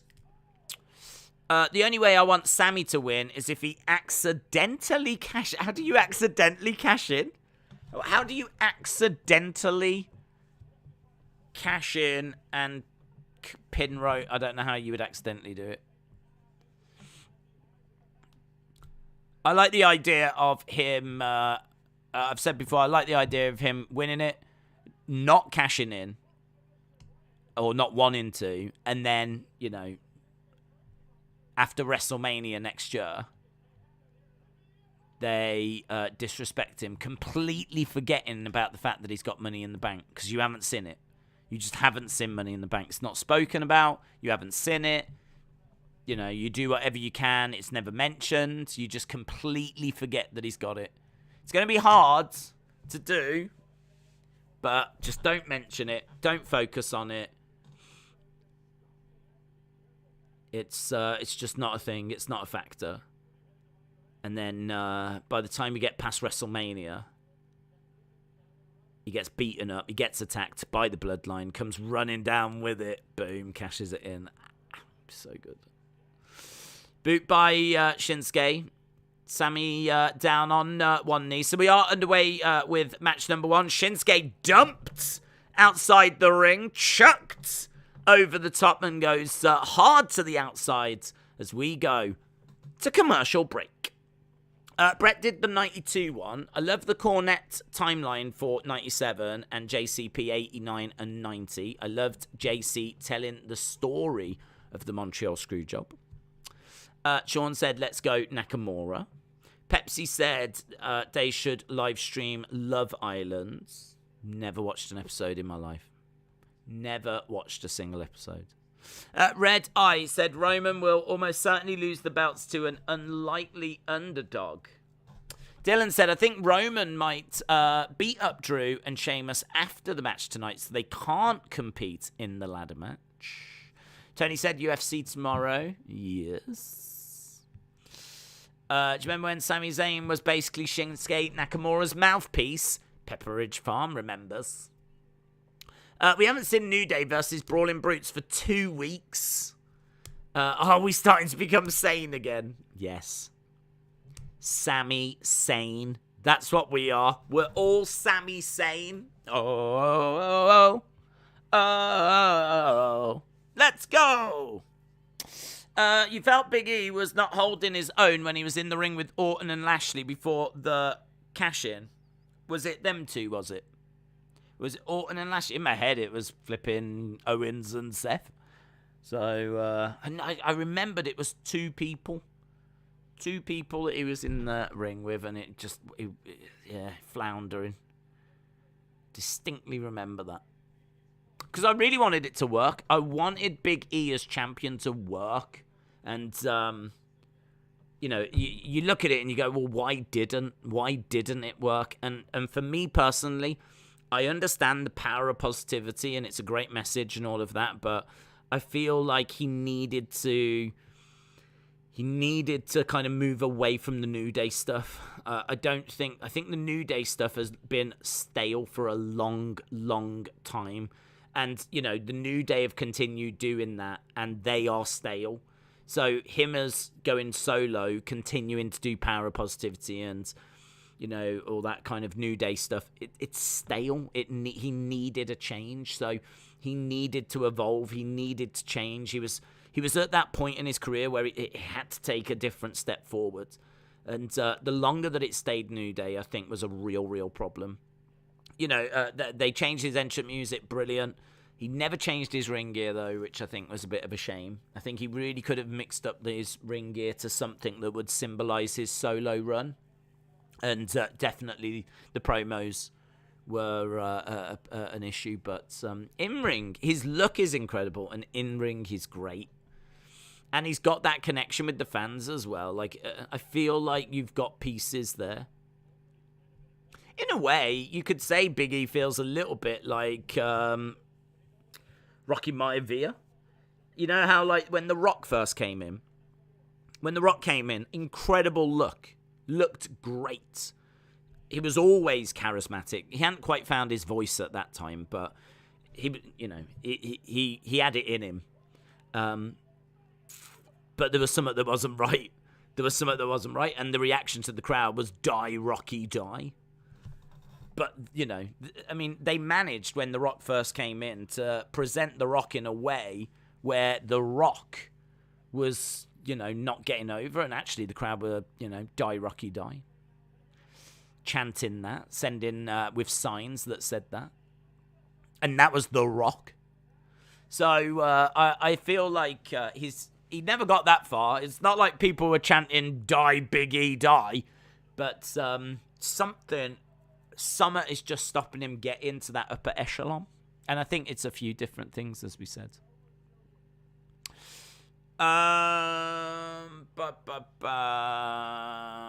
Edward said, Days, just to clarify, I wasn't bothered about your video to Hayden. Oh, not bothered to the point where you didn't feel the need to mention it right now. But not once did I say I wouldn't have been happy. Okay. What I said is it wouldn't be fair to do one for him and not for everyone. Oh.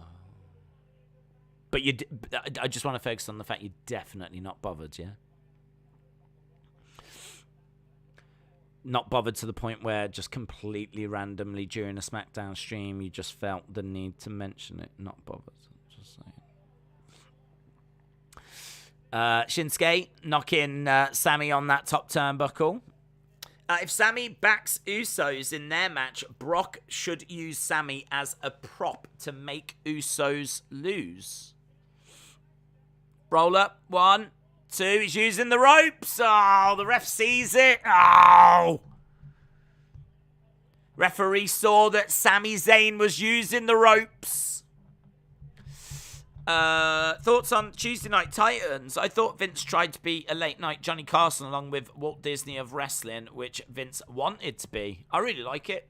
I really like Tuesday Night Titans. I wish they had a show similar to that. I suppose in a way, well, they don't, but I suppose it's a little bit raw talk, isn't it? I mean, that kind of late night chit chat. I mean, I think it's brilliant for character development.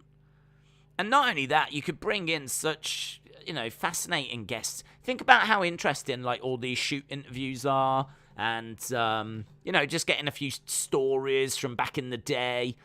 I saw a great clip of, I've said before, Tuesday Night Titans. I just happened to watch it a few weeks back of Luthez going on Tuesday Night Titans. But, I mean, they did loads of stuff on there. I mean, they had Kamala eating a live chicken and loads of things. Ric Flair, I think, made one of his first debuts on there when he came into WWF. So they used it for, like, debuting people. They had comedy segments on there. It was chit-chat. It had loads of different stuff. It was great. They haven't got a show like that. I think it's hard because I don't know that it would work on network TV now. I mean, people want the action, don't they? They want the matches. So to lose a Smackdown. Oh, Haluva by Sammy. 1, 2, 3. Sammy's done it. Get the money on Sammy. 10-1 that Sammy will get it on there. Hello? Is that the bookies? I want to put £5 on Sami Zayn, please. What do you mean I haven't got £5?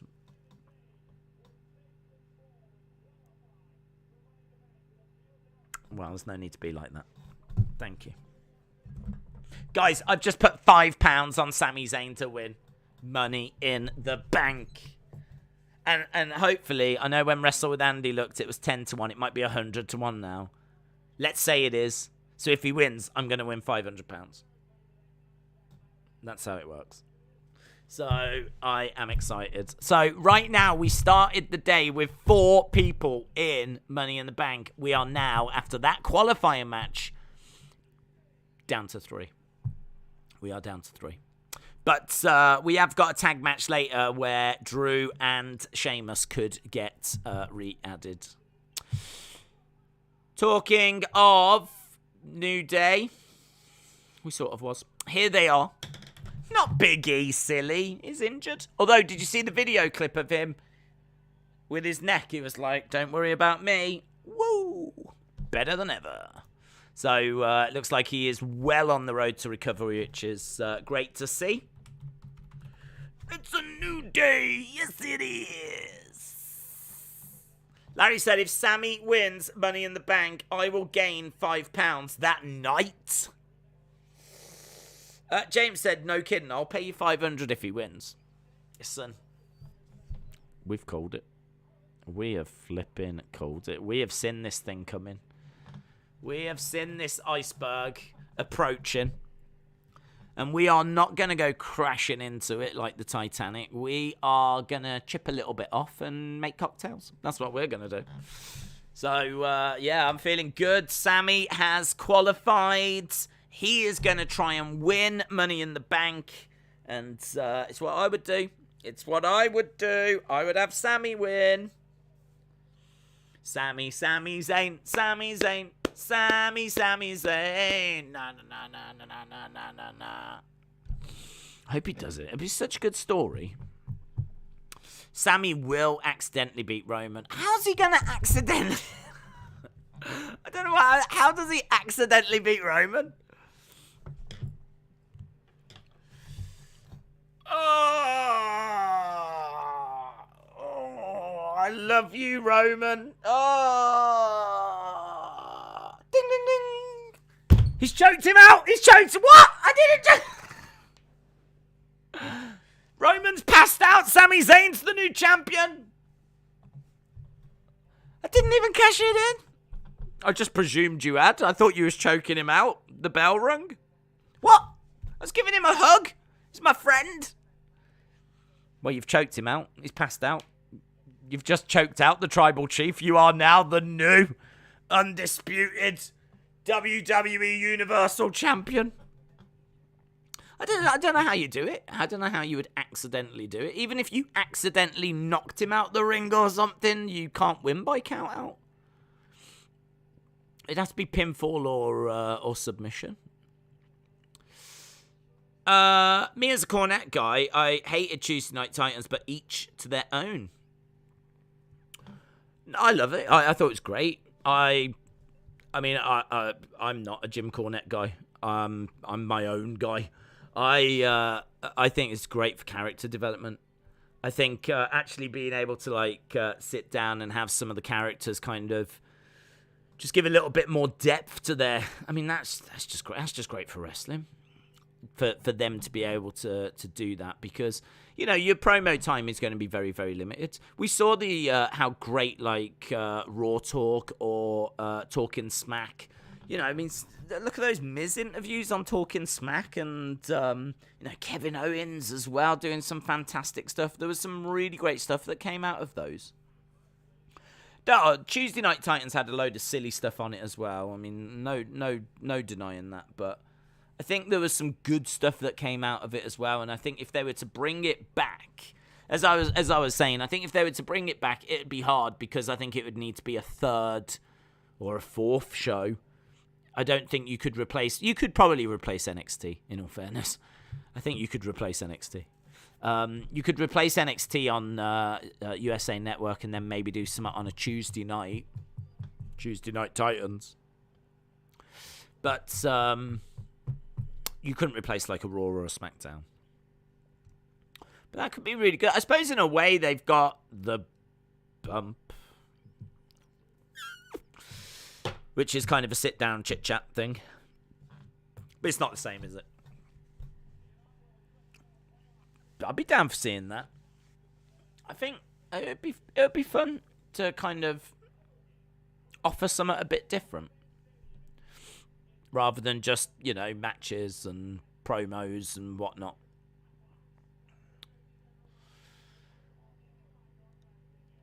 Right, Jinder is making his way down. Jinder and Shanky dancing away. Is the rhythm lives inside of him?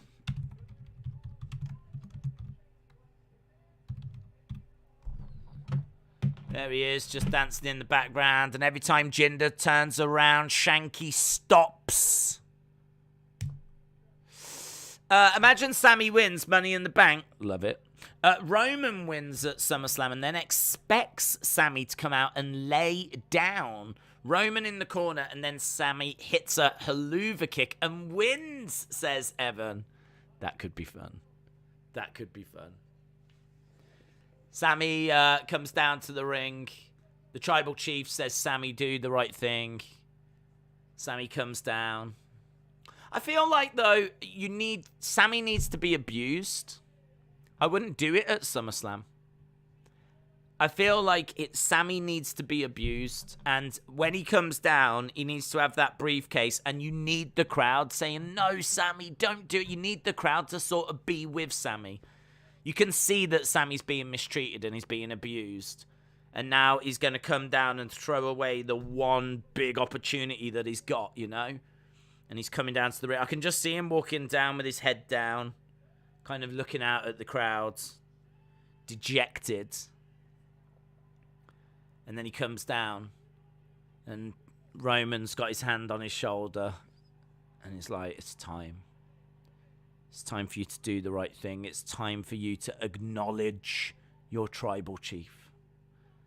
And he lies down, and then, as you said, Roman goes for the pin, but Sammy maybe punches up or something, throws a shot or rolls out the way, throws a kick, backs into the corner, haluva. Yeah, man, you could do some incredible stuff with that. I'm telling you, I might put another £5 on it. Right, we've got Xavier tromboning. And we've got Shanky dancing in the ring. Jinder is looking frustrated. And now he's shouting at Shanky. Crowd are booing.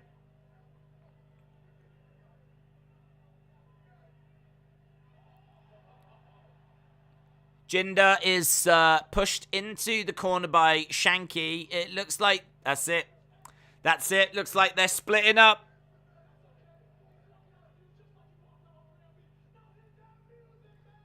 He's walking out on you just like he walked out on 3MB, says Kofi. And now Shanky is dancing in the ring.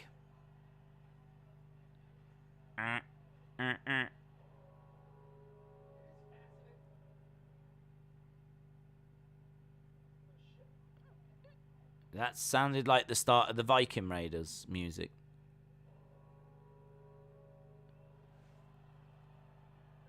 Yep. Viking Raiders. Slightly different.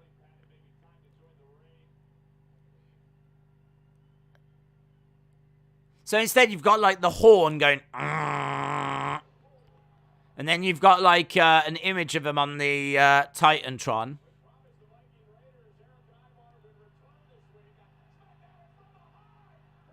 Viking Raiders attacking New Day.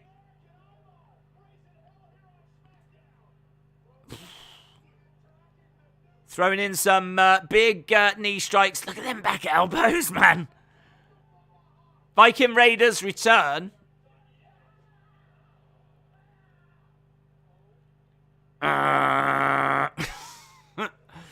Spin kick. They got slightly different ring gear. It's not drastically different, but it feels a bit furrier.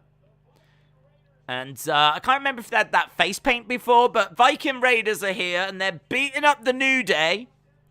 God, thank God we're going to get something different. New Day have got... So, Viking Raiders are back, and they're heels. I thought they were going to come back and do the... I think that's what Aaron was hoping for. Aaron was hoping for the raid. I don't know if you're going to get that, bud. I think the days of the raid might be over. Splash to Xavier. Evan said somehow this Jinder guy in ring was WWE champion. Seems like a lifetime ago. That Kofi guy was champion as well. He's just got laid out.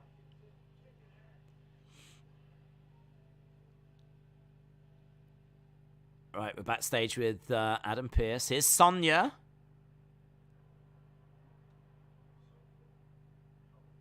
Sonya, how are you? Probably a lot better than you, says Sonya. Sammy needs to be abused. Yeah, I stand by that. I think that'd be really good. I think whatever happens, he needs to be abused. Whether he gets told he has to lay down and then he, goes for it, or he cashes in some point next year, I think you've got to build up that sympathy. So, I stand by that. He needs to be abused. You can put that on my tombstone.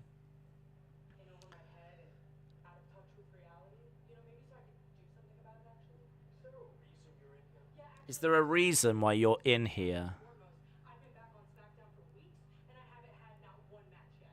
I've been back on SmackDown for weeks, and I haven't had one match yet.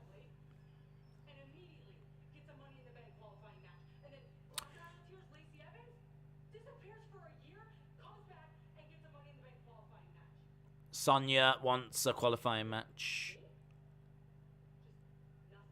Me, nothing. She's a good talker, isn't she? She's a very good talker.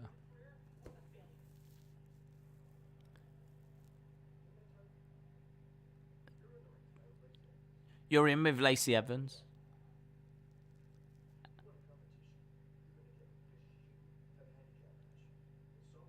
Handicap match.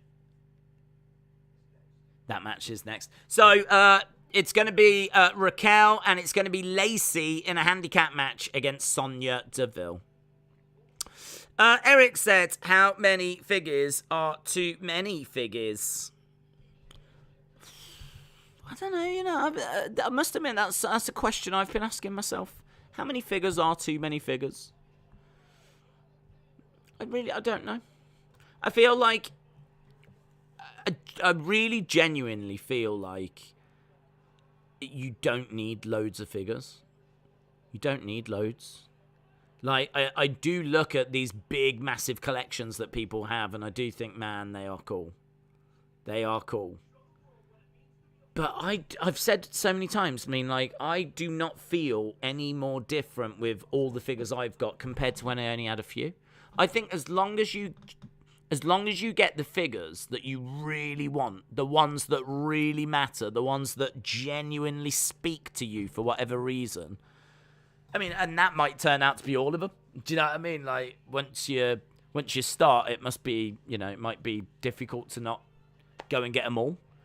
But I definitely found myself getting to a point where I was getting figures because I just felt like I needed to collect all of them, So there's loads in my collection that I just don't really feel anything towards.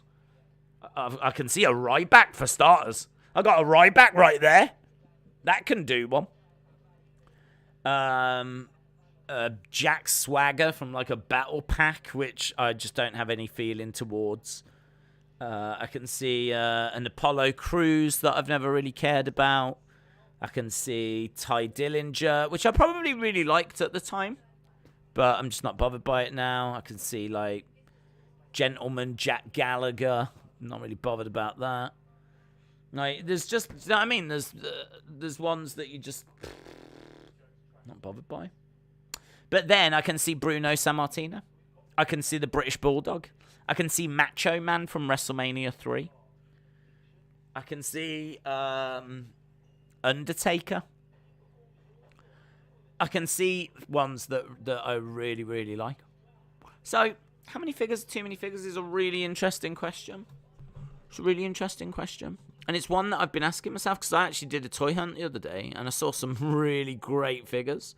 And I had to really question as to, like, do I really want these? Do I need these? So, like, that is a question I've been asking. How many is too many? The easy answer is just buy them all. Do you know what I mean? Just buy them all. But, man, times are hard, aren't they? Do you know what I mean? Times are hard. Bills are going up.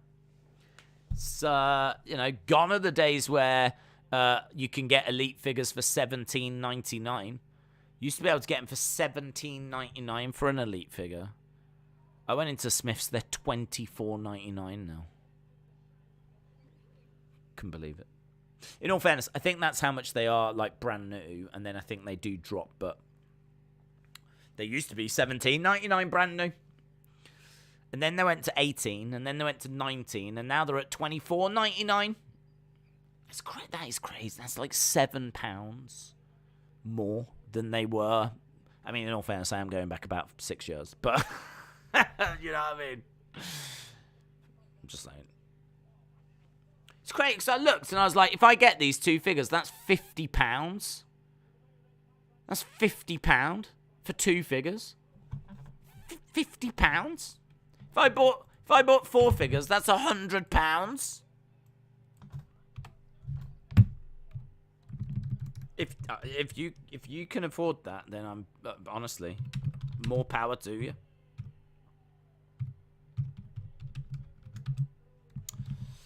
It's expensive. It's an expensive hobby. Will Vince come out and tease John Cena tonight? John Cena's not here, so it'd be silly for him to tease John Cena.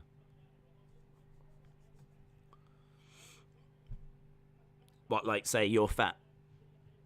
John Cena, you're fat. Only joking. Right, Sonya Deville is making her way down with Shayna Baszler and Xia Li. Noah said, I've been back on SmackDown for weeks. Sonya returned on Raw weeks ago. Not even on this brand. Evan said, will Vince come out and tease John Cena? How much longer do you think before Roman kicks Sammy out the bloodline? I don't know. Without knowing what's going to happen at Money in the Bank and where we're heading and all that kind of stuff, it's hard to say.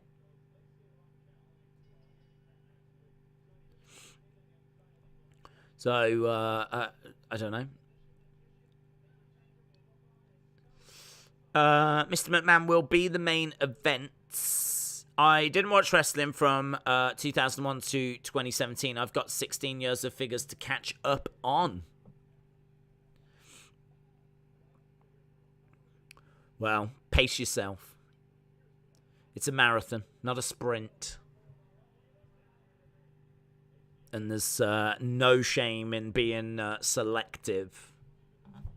I definitely went through a period where I was just trying to get everything. I was just trying to buy it all. I wanted all the elites. And then when it came to the basics, anything that really was good, interesting ring gear, I wanted to try and get them as well. And I had a couple of years of doing that. And financially, it kills you. It killed me. It's a big investment. It's a lot of money. It's great. I mean, the thrill of the purchase, I mean, it's brilliant, but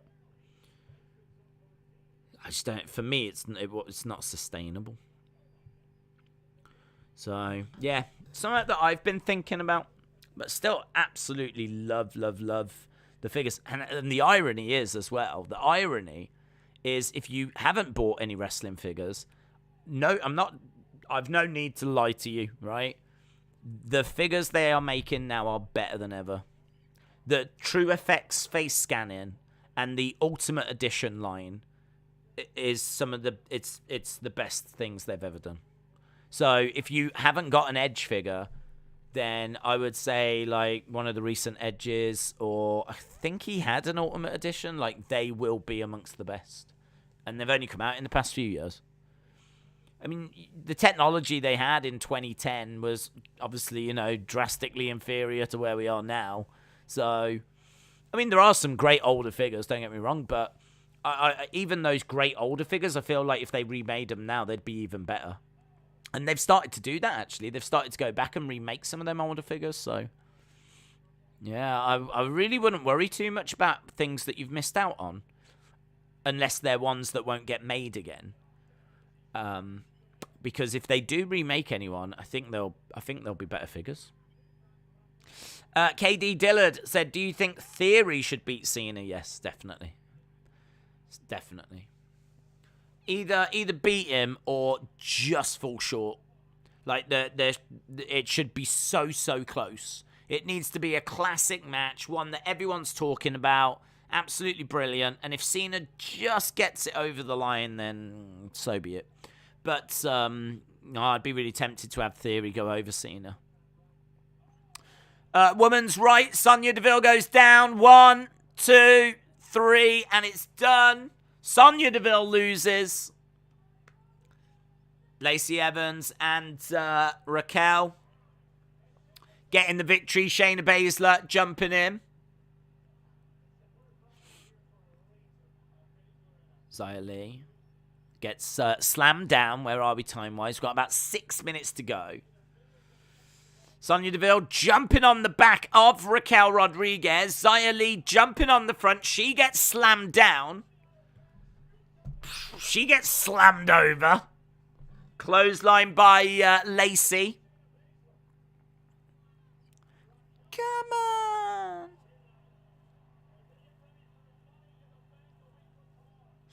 on. Ronda posted a video, possible beef with her and Shayna when Shayna will not choose between her and Natalya. Cena will give Theory a much-needed attitude adjustment. Brenton said, "Is there a figure you found difficult to find? Favorite figures to look for?" It's a good question. We're backstage with Street Profits. Was there a figure that was difficult to find? Loads, to be honest. Loads. Certainly in the UK, there's a lot of exclusives that are like exclusive in America, and so you can't get them here. And so trying to track those down can be really, really difficult. There was a Harley race that came out, and it's the only Harley race they've ever made. And for some reason, they cut the order on that series, so not that many got made. So not only was it the only Harley race, so loads of people wanted it, but the series got cut like as it was being made. They decided to not continue with that series. So that's now super rare.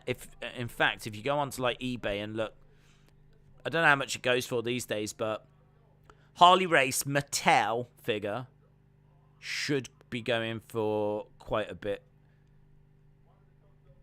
Those Ultimate Editions go for a lot as well. If you do see Ultimate Editions, it might be worth just picking them up, 'cause they might not be the worst investments. Rowdy Ronda Rousey. I get down by reputation. Oh, there we go. Look, it's Rowdy Ronda Natalia. Natalia is dressed as Ronda.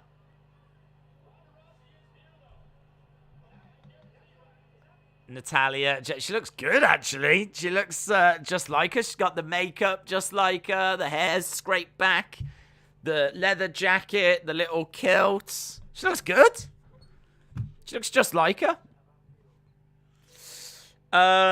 200 loose. I can find that Harley for. Harley race. Harley, in fact, is that the only one on? Oh, someone wants over 400 for it loose. 200 loose, 200 loose, 200 loose, 200 loose. Do you know what? I don't even know on eBay right now if they've got a Harley race Mattel boxed. I don't know if they've even got one. No. That's how rare it is. I don't even think there is a boxed Harley race that you can even get on eBay right now. And the loose ones out of the packaging are seemingly all like over £200.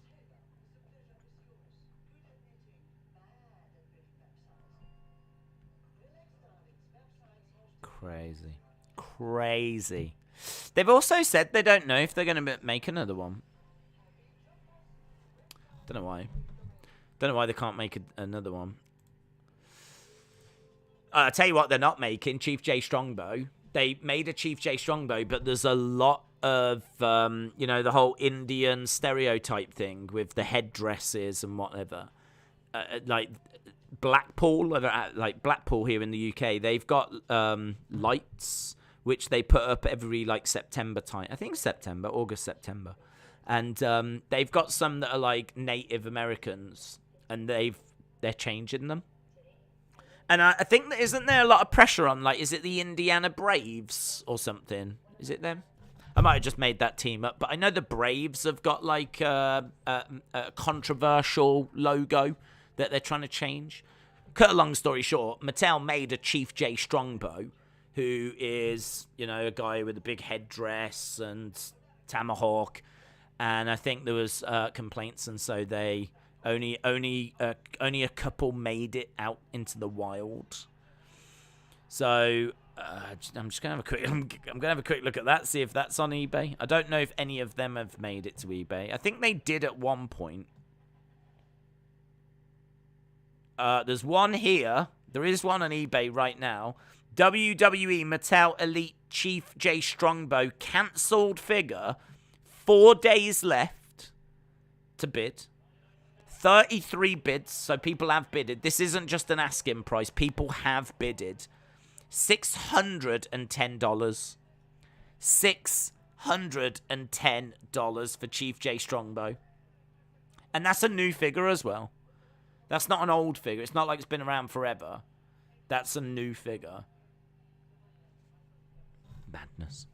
Since Blood and Guts is sponsored by Little Caesar. Do you think that a pizza cutter shows up and more controversy happens? I think they're done with pizza cutters, dude. I think the pizza cutter days are behind us. In fact, that's my other channel. That's my cooking channel. Pizza cutter days. Right, let's see what Natalia's got to say. She looks great. She looks great.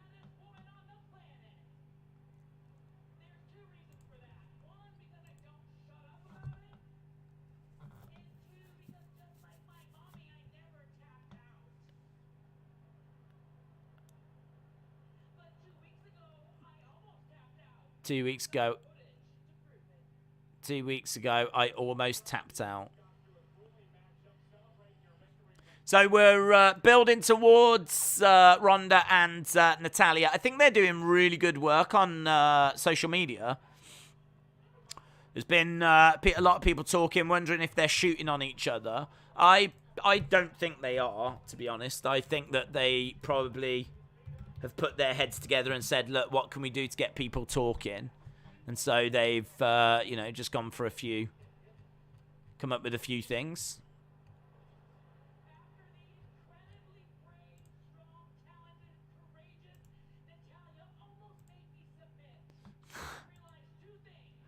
I realized two things.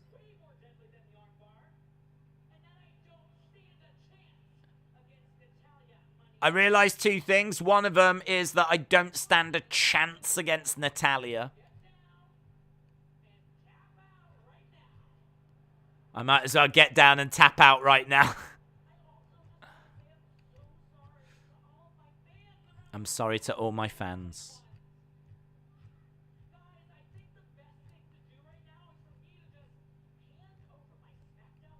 I'm going to just hand over my Women's Smackdown title.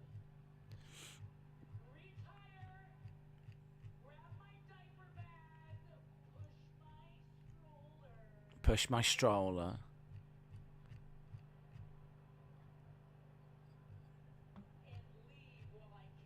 And leave whilst I can.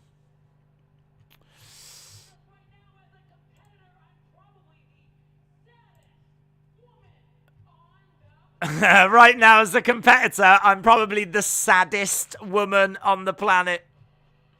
Here's the rowdy one.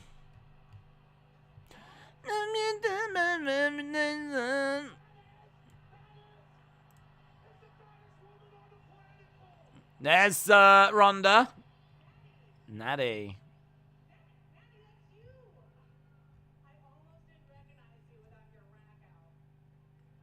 I almost didn't recognize you without your rack out.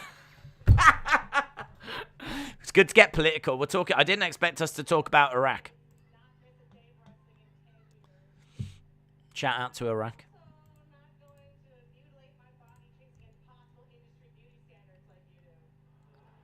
I'm not going to mutilate my body chasing impossible beauty standards like you do. Oh, they're bringing some of this stuff in, man. This is a fire segment.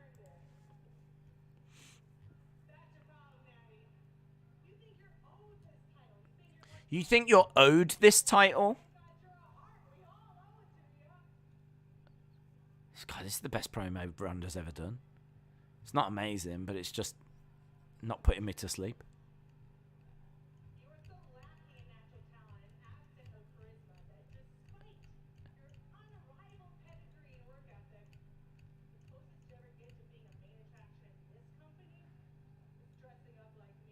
The closest you will come to being a main event star in this company is by dressing up like me. She tries to grab the jacket. She takes it off Natalya.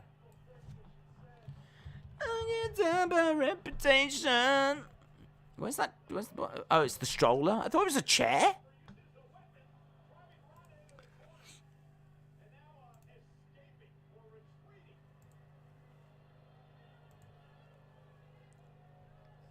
She still hasn't got a rack out. I am the reputation.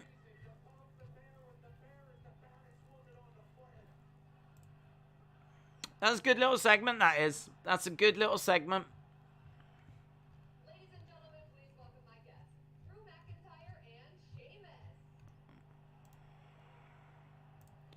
Drew McIntyre and Sheamus. Drew McIntyre and Sheamus. I've got the image. I've got the image. I'm gonna show you the image. My voice is annoying. There is Ronda. I don't know why it looks so smoky. I don't know what's going on. Perhaps it's WWE on fire at the moment.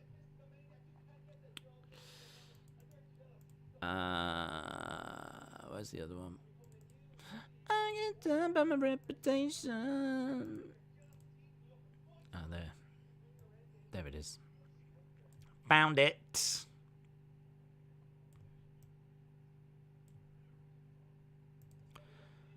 So Natalya Natalya made her way down to the ring dressed as Ronda Rousey. Looked absolutely brilliant. The crowd reacted at first like it was Ronda. You can see her in that kilt. She's wearing that leather jacket. She came down with a stroller as well and got into the ring. She then said how she was pretending to be Ronda, said that she knows the sharpshooter is a better submission. And she fears Natalya, and she might as well just give up her title. And it was really good, the way that it was done. I mean, I thought it was a really, really good, really fun segment. And all credit to Ronda as well, because Ronda came out and came out with some killer lines. She said, is that you, Natalya? I didn't recognize you without your rack out. She also said... the only way that you will get to the main event is by dressing up like me. So, some really, really good lines. These two, of course, have been trading some really good exchanges over on Twitter that's got the wrestling community talking. And it was great to see that actually carry on to the show. And this was definitely the most engaging that Ronda has been, I would say, since she came back. This feud has really burst into life, and we're doing some interesting, fun stuff, which is great to see. Yeah, Natalya dressed as Ronda, definitely one of the highlights of this week's SmackDown. Really fun. I wish Ronda would have called her the Float, the female losingest of all time, because it is true.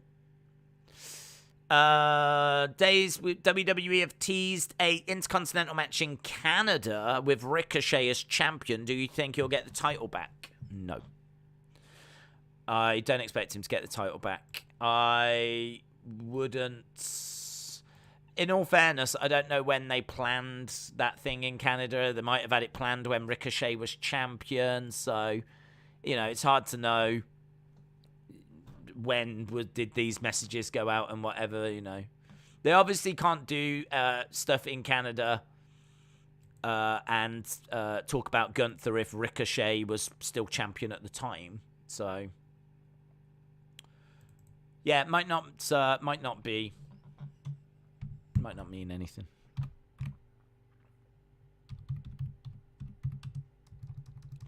Right, we are at commercial break.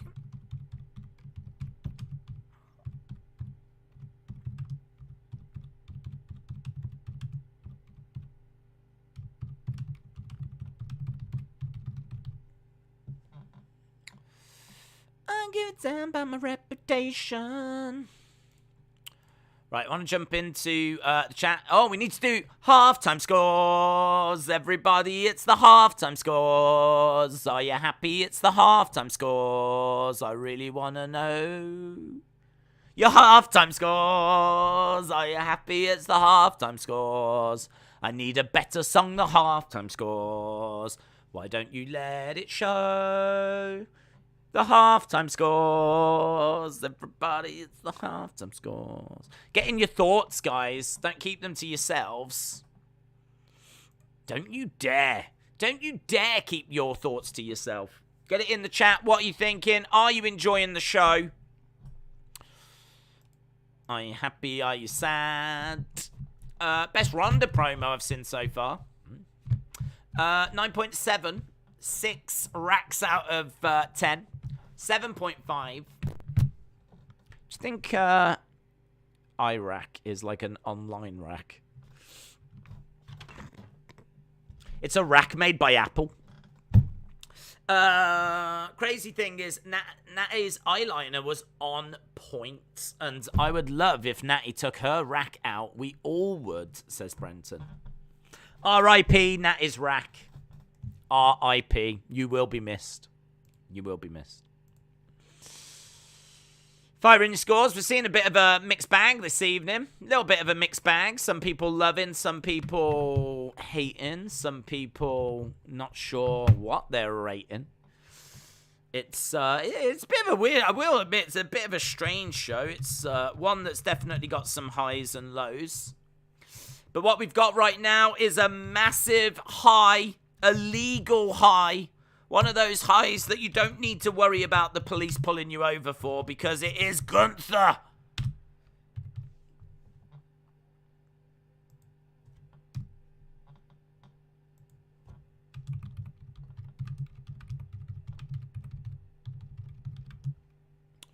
Undertaker as well, yeah. Undertaker's going to be doing a one-man show, which is fun. There's the Intercontinental Champion, Gunther. Let's change this over. Ricochet. Why does the champ come out first? What's going on? Why is Ricochet come out? Well, I don't understand. Why we're building Ricochet up. The King General. Look at him. Look at his moody face. The King General. The King General.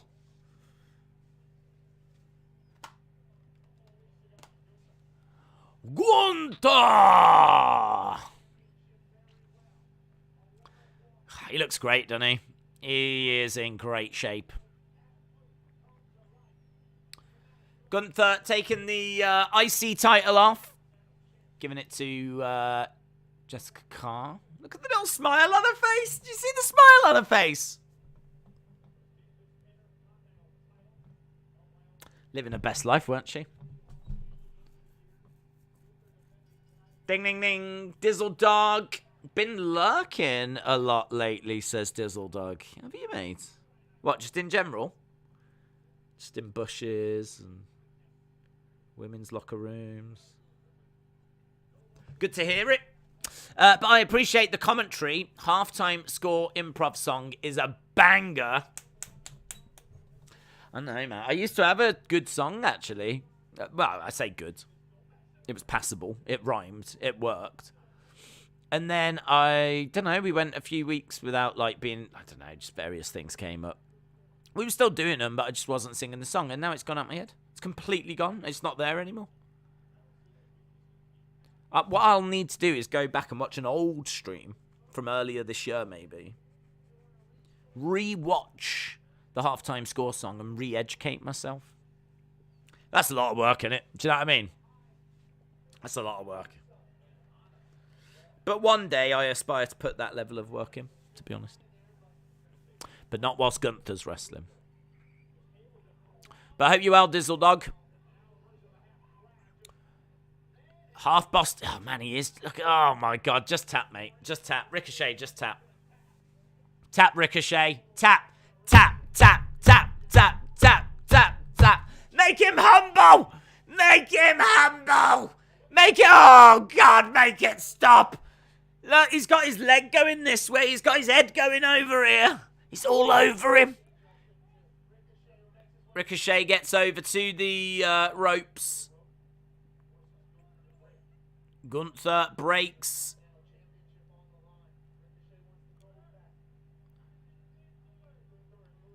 Gunther charging over. Grabs Ricochet. Uppercut. Gunther hurls Ricochet over to the corner, charges over. Ricochet moves out the way. Top rope enziguri by Ricochet. Ricochet up top. Round the back. Gunther. German. Ricochet lands on his feet. Enziguri. Gunther's just like... What was that? Knee. And again he's like... This is annoying. Gunther's finding this annoying. Big clothesline. Oh. Ricochet spun in the air and landed on his arm. Oof. Big chop. Big chop by Gunther. Uppercut by... Oh, God, I love this, man. Look. Bang. Bang. Bang. Bang. Bang. Make him humble. Oh, my God. Big drop kick. Ricochet goes flying halfway across the ring. Picks up Ricochet. Power bomb. 1, 2, 3. It was never in doubt. It was never in doubt. The only thing that's in doubt is who stops this man? Who stops this man? Not even the tribal chief is going to put that man down. No one stops that man. Give me Gunther Brock now. Give me Gunther versus Brock now. Well, actually, let's allow Gunther to get a bit more muscle mass on.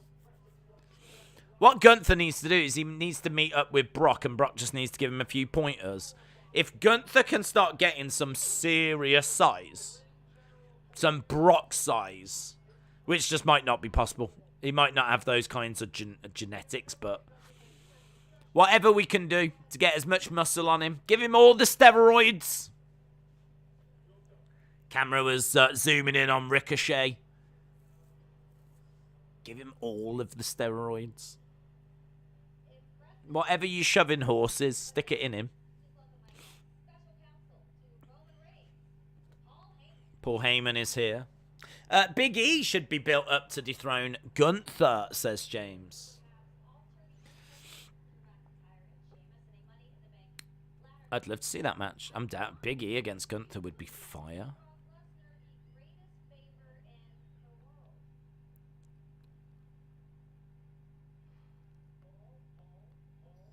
Here's Sammy. You don't have to answer any of these questions. Sammy's here. You know what you did.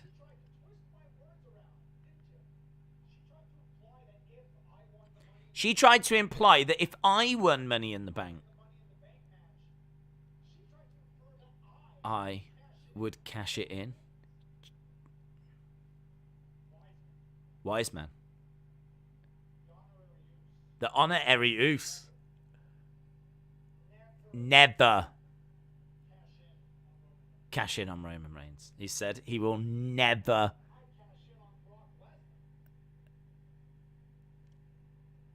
He said he'd cash in on Brock.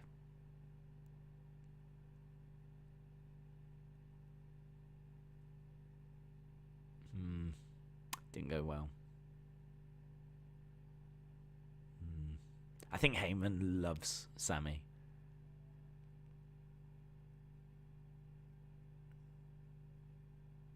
Don't say anything. Oh, it's great. Oh, it's so good. Oh, Sammy's so good. So good. So good. He didn't say a word then. He said, I wouldn't cash in on Roman. I would cash in on Brock. And then Paul's like, are you joking? You're basically saying you think Brock stands a chance against the tribal chief. And Sammy's like,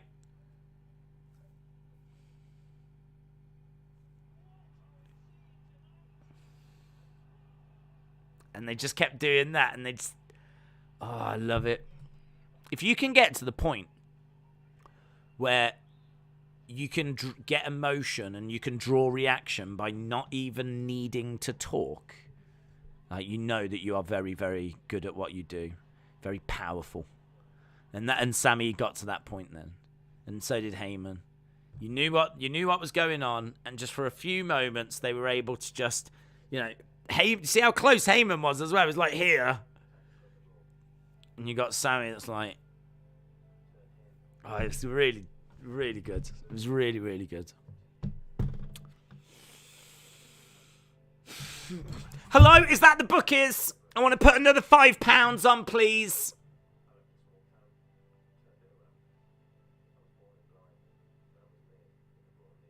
What do you mean I've got no money?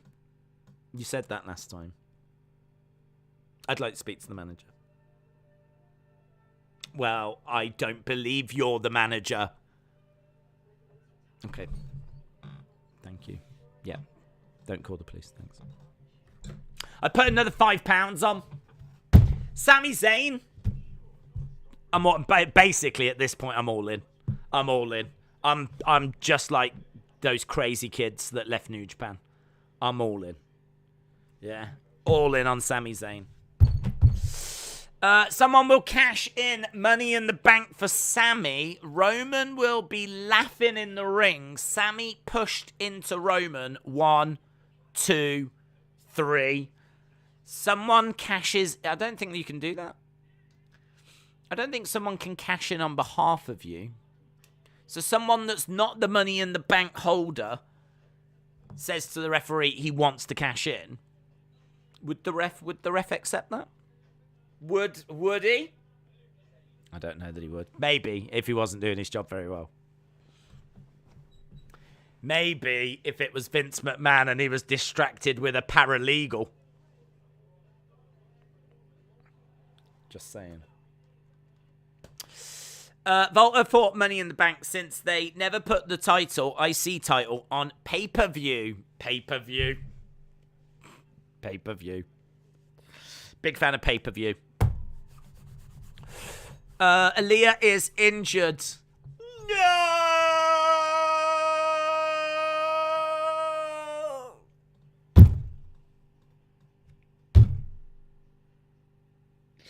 When will it end? Oh, God. Oh, God. Not Aaliyah. Losing CM Punk was bad. Losing Cody Rhodes hurt. Not Aaliyah. I don't know why we don't just cancel Money in the Bank. Cancel it. Done. This show is over. This whole thing is a sham. Without Aaliyah. God, that hurts. I don't even like wrestling anymore now. I don't even like wrestling anymore. Here's Shotzi. Shotzi with her green hair. Matches the briefcase. That's the men's briefcase, though. They just showed. Why did they just show CGI of the men's briefcase as we go into this women's qualifying match, please? Someone botched. I'm looking at Tamina, and all I'm thinking right now is she's got a new house. That's all I'm thinking. She's got a new house. What does she need to win this for? She's got a new house. She could go back to a new house. I don't want Tamina to win this. She's got a new house. She's got given to her by The Rock. 1, 2. Shotzi hasn't got a new house. I'm so glad that Steen and Zayn didn't want to be part of the Cornette cheesy booking in Ring of Honor. Look where they are now. Sarcasm is wonderful. I like what they're doing with Sami Zayn. I think Sami Zayn is such a great talent. He is such great talent. In all fairness, Cornette, I think,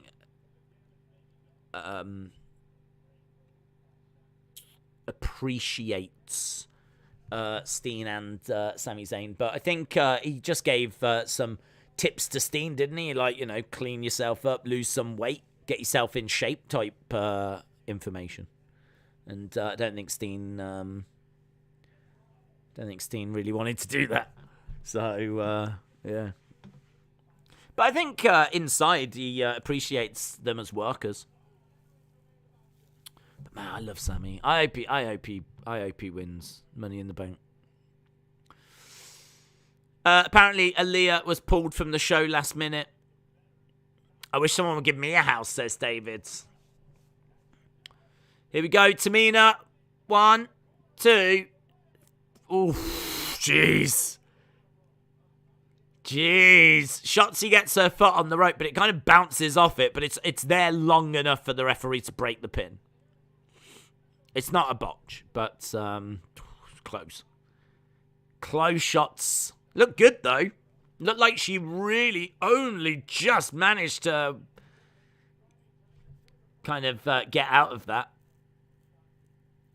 Shotzi really selling. Selling like a super trooper. She's got Tamina. Drives Tamina down. Not a great looking move, but it's good enough to give Shotzi the win. Shotzi has qualified. Shotzi is in the women's Money in the Bank match. So we've got Raquel, we've got Alexa, we've got Asuka, we've got Lacey, we've got Shotzi, we've got Liv, and then there's one spot left. That's got to be Becky. It's got to be Becky, innit? It's got to be Bex. It's got to be big time. It's got to be big time. Shotzi did it. Morrison did it for Miz, but lost, but got briefcase back. Shotzi wins. Shotzi wins. Why aren't there any females in the bloodline? Because women ruin everything, don't they? That's what you got. That's what you got. That's what it boils down to. They ruin everything. If you're having a lovely meal out and there's a woman there, it'll be ruined. There'll be an argument. You know. Like, they just ruin everything. Or you could go to the cinema and they'll want to talk whilst the film's on. Do you know what I mean? Or they'll be chomping away on something. Probably want to go shopping. Do you know what I mean? Don't need those distractions, yeah?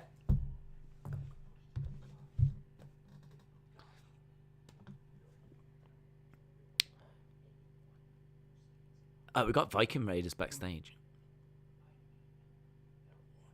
No one safe. No one's safe. Honestly, I thought they were going to say no one's safe from the raid. But they didn't go that far. Just no one's safe. Coming up next, guys, Max Dupree is going to be showing off his brand new Maximum male model. Shotzi is my woman. Shotzi is her own woman. I think we can agree that Shotzi is a woman. I think Gunther should be Universal Champion. Were Viking Raiders always heels? No. There was going to be a woman in the bloodline, but she walked out. Yes. Ruining it. Ruining it. And absolutely proving my point. They ruin everything. Everything. And there's the prime example. There was a woman meant to be in the bloodline, and she walked out. Unbelievable. Thoughts on Money in the Bank as an idea? I like it, but at the same time, feels like it would make sense with a heel winner. I think you would have to have more failed cash-ins to make it realistic.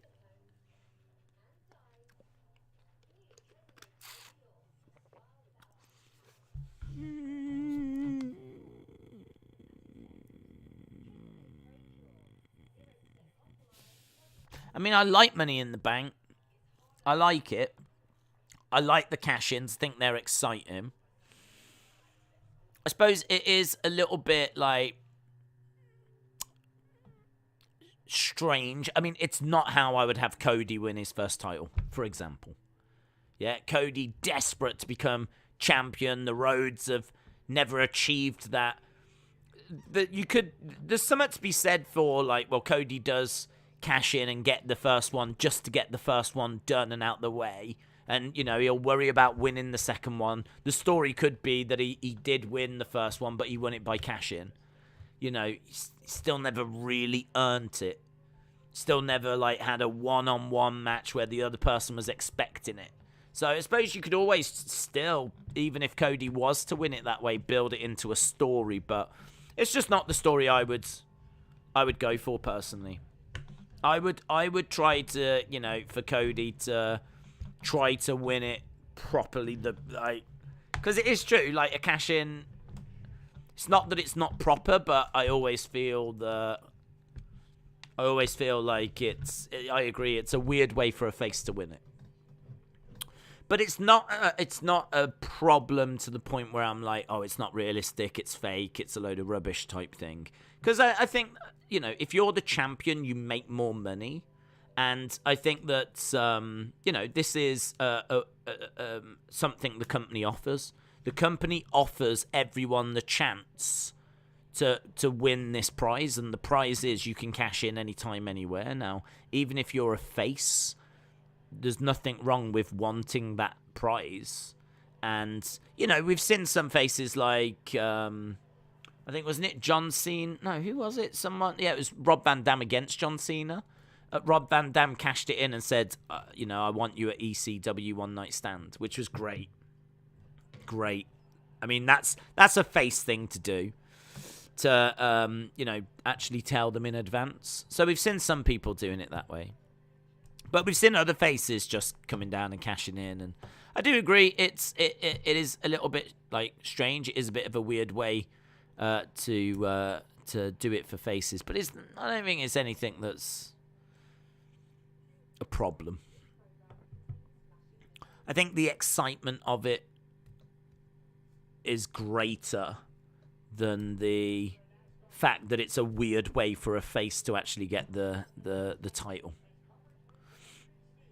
It's an interesting conversation, though. It's an interesting conversation. It's one that we've touched on where I've said I wouldn't have Cody win his first title that way.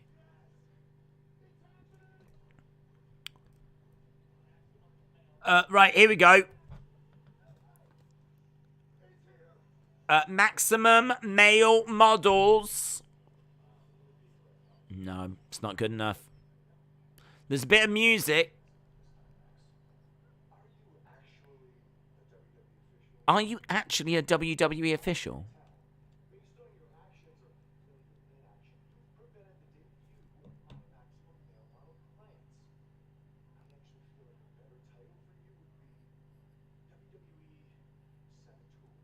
WWE Saboteur would be a better title for you.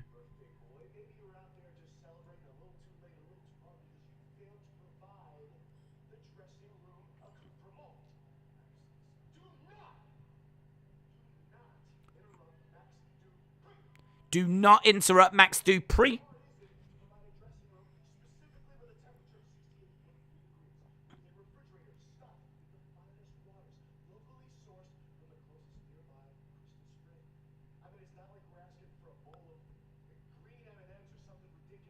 So he wanted a locker room that was 68.3 degrees. He wanted local waters. And Adam Pearce has just not provided that. Yeah. It's not good enough.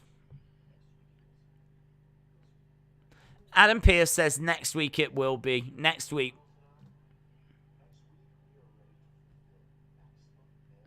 It'll be next week now, guys. Next week. Which, to be honest, I think is fair because that water was not provided and it really should have been. And they probably heard the news about Aaliyah being injured and they're probably devastated. So, do you know what I mean? I feel like that is definitely understandable. This is a joke, says Stuttering Steves.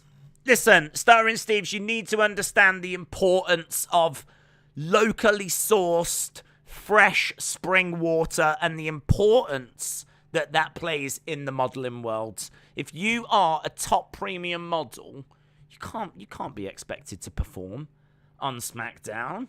If you don't have that locally sourced premium spring water.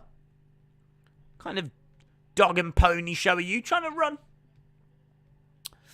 What about the idea of more failed cash-in? I think the only one was Sandow. Nah, I think there's been a few. I remember Baron Corbin failed on his as well. I think there's been others.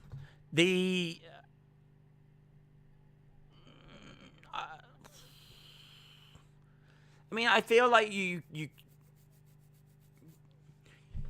could have more failed cash-ins. I mean, I don't know. It'd be interesting to know, actually, out of what the actual stats are. Like, how many cash-ins have we had, and what's the current percentage rate? I wonder if that stat is anywhere. Money in the Bank cash in success rate. Is that going to be a complete list of so from 2020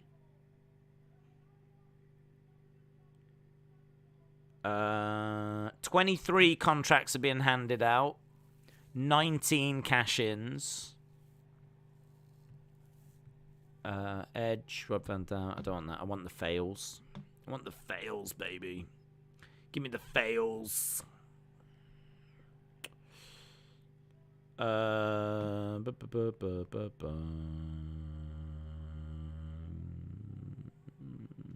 it just lists them.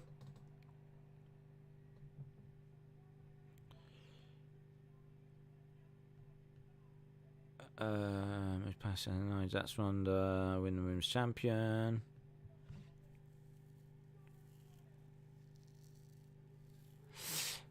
I don't remember this one, actually. Braun Strowman had the briefcase, and it says here was an odd one. This is from 2018, so it's not that long ago, but I don't remember it. He announced his intention to cash in the briefcase early. I remember the figure of him with it. Before even knowing who his opponent would be, and his championship match ended in a no contest. An unfortunate end to one of the hot stars at the time. So he cashed in. And apparently it ended in a no contest, but I just do not remember that at all. Bailey cashed in. Lesnar cashed in. It says 23 contracts have been handed out. 19 were cashed in successfully, so four apparently failed. So you could increase that more, but I don't know. I don't know if it's a big problem.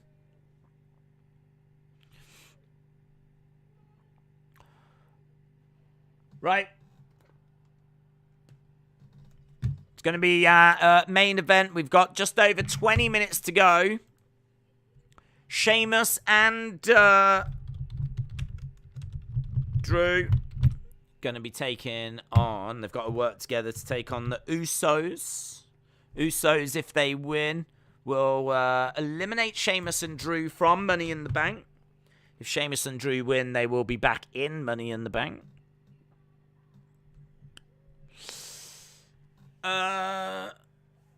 According to Sportskeeda, there's been 5 failed cash-ins.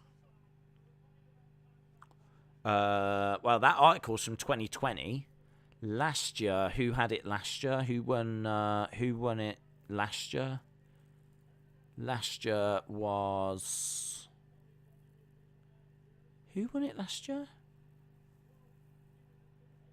In 2020 was Asuka and Otis. Asuka didn't cash hers in, did she? The flipping belt was in there. And Otis ended up losing his in court to Miz, but then Miz successfully cashed his in. So that was 2020. 2021 was very memorable. Very memorable. Oh, we all remember 2021. Super memorable. Big E won it last year. Do you know what? I would have sat here for a while, and it would have took me ages to get round to Big E. That would have took me ages. And Nikki? Oh my God, that would have took me ages. Do you know what? Gone. Gone. Very forgettable. Very forgettable. Nikki, I don't think waited too long to cash hers in, did she? Don't think she waited that long. But, Big E, yeah, Big E. Strowman attempted in 2018 against the Shield, but they stopped him. Has Cena appeared tonight? No, he's on Monday. Monday.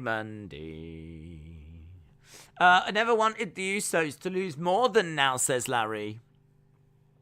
Harley said, I don't think it's going to happen, but I have a little feeling that Cena is going to announce himself for Money in the Bank. There's still 2 spots left, and I don't think they'll have 2 men's qualifying matches on Monday.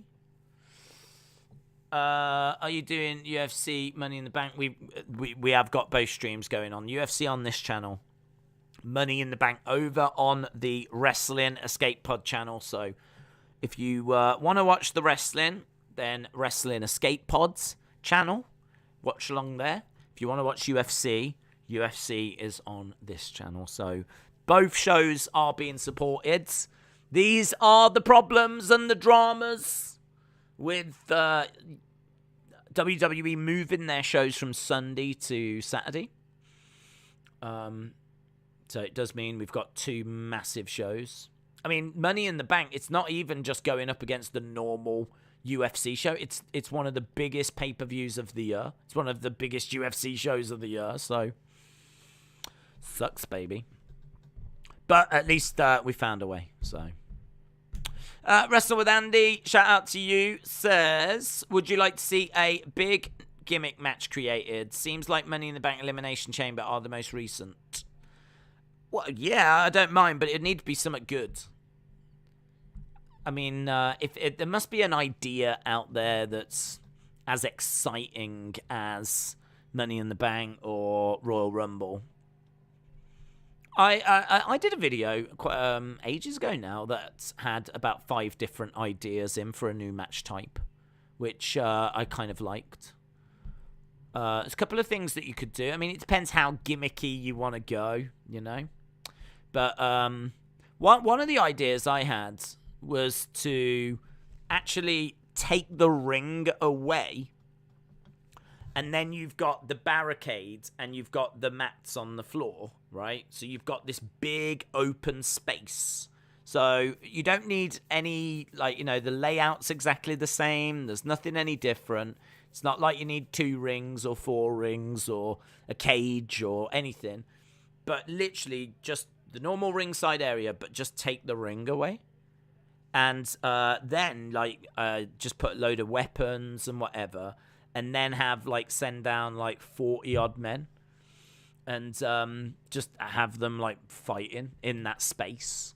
Maybe 40 would be too much. Maybe you'd go with, like, stick with 30. And just have, like, you know, just have them going crazy. I feel like shooting would be a nightmare. But I think we've seen that, like, Anarchy in the Arena, you can do it whereby you can have lots of things going on at the same time, and you are able to film it. It would have to be booked right. But I like the idea of just people fighting. I mean, that's what it is, isn't it? You are fighting and it's last one standing. Maybe you go submission only. Do you know, how about that? Submission only. The only way to win is to submit your opponent. And literally it's 30 people in that space where there's no ring. And you've just got referees around the outside, camera crews trying to get in there. And it's, you know, just people trying to choke each other out. Sharpshooters being applied. People knocking into each other. You've got figure 4s. You could have loads of stuff. Guillotines. So, I don't know, I was thinking of that. I was also thinking you could have, like, something where there's, like, a platform that kind of goes up to a ramp that goes up to a platform, and it's literally like a ladder match, but it's a long like ramp, and then you've got the platform, and it's basically the first team to get to the top of that ramp. So you could have 2 teams, and it's basically the first team that can get all 4 of their members to that platform on that ramp. First team to do that wins the match. So obviously there'd be a lot of fighting on the ramp. There'd be a lot of fighting as people try to climb up. Could you imagine like someone doing like Northern Light suplexes like down that ramp? Be like a slinky going boof, boof, boof, going all the way down the ramp. But you could maybe do something with that. Certainly if that ramp was like leading up to the top of, say, where the Titantron is. You know, you could maybe, that way everyone in the arena can still see what's happening. And I kind of like the idea of like 2 teams battling out to try and, you know, kind of like, it's a bit like capture the flag type thing. Like teams working together to achieve something. Here you're working together to try and get to this platform, but it's and maybe like the titles are up there or something. You know, you got to get all 4 members up there and to grab the belts or something. So yeah, I was kind of toying around with that. I can't remember what other ones came up with. Some of them might be like, nah, that sucks. You couldn't do that, but maybe you could still take the idea and develop it further. Do you know what I mean? Like rather than just going, nah, that's stupid. It's a load of rubbish. I think these sorts of ideas, you'd want to sit in a meeting room and be like, well, look, this is my starting point. How about we take the ring away and we use that space? So what are we going to do then? Does everyone come down at the same time? How many people do you do? What are the rules? Is it submission only? Is it just chuck them over the... Well, you can't chuck them over the barricade, can you? Because you've got the front row. But, you know, is it pin? Is it submission? Do you have to just knock them out up the entrance rampway as soon as they... Do you know what I mean? Like, you've got to try and get them over there. So maybe that where they come in, that's the only way out. And maybe you put a big cage around it. How about that? So take the ring away and that whole ringside area, put a big cage around that. And then the only exit is the way you came in. And if you get knocked out of there, there's referees there that are like, nope, you've been eliminated. And you're just doing that. Oh, that could be fun. That could be fun. Again, you know, these kind of ideas, you can just take and, like, develop them. So, yeah, I think there's definitely things that you can do. Definitely things you can do. So, yeah, I'd like to see something new. I think we all would. Love the Rumble, though. Don't want to lose that.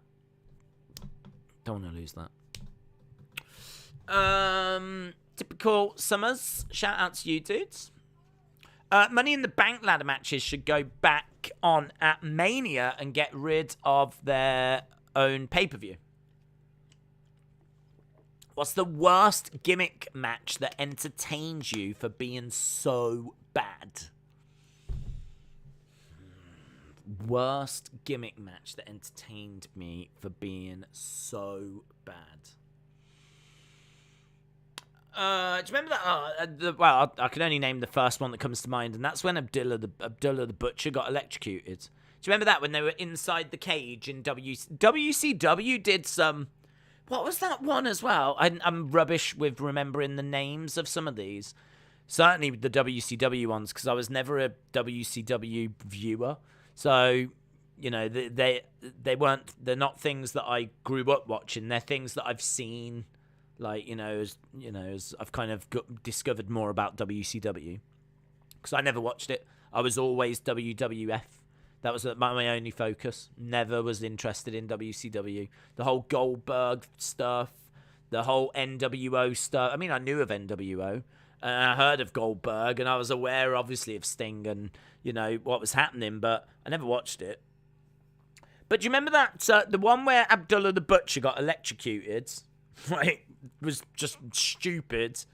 But there was like an electric chair, and you won the match by putting your opponent in the electric chair and then going and flipping the switch. That's like how you won the match. mean, that's ridiculous, isn't it?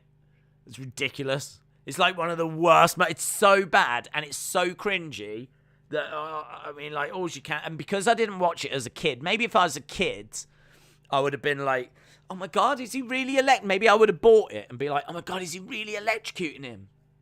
And maybe I would have, but as an adult, you watch it and you go, what the flip is this?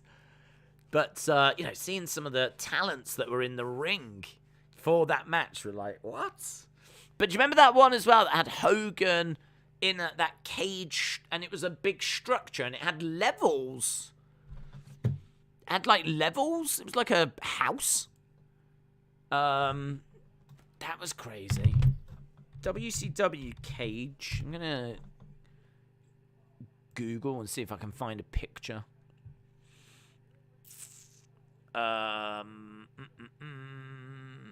Yeah, there's one there that's got 3 levels. That's not the one I was thinking of.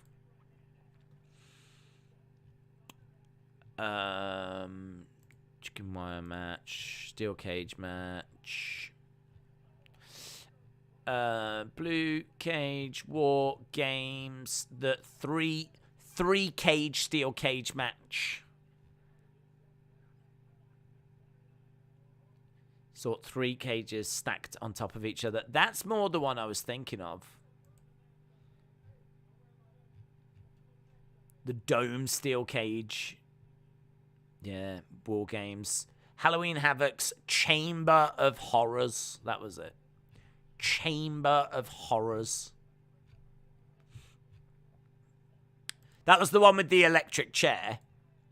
And then the other one I was talking about was like cages on top of each other. That was it. In WCW. I mean, look at that.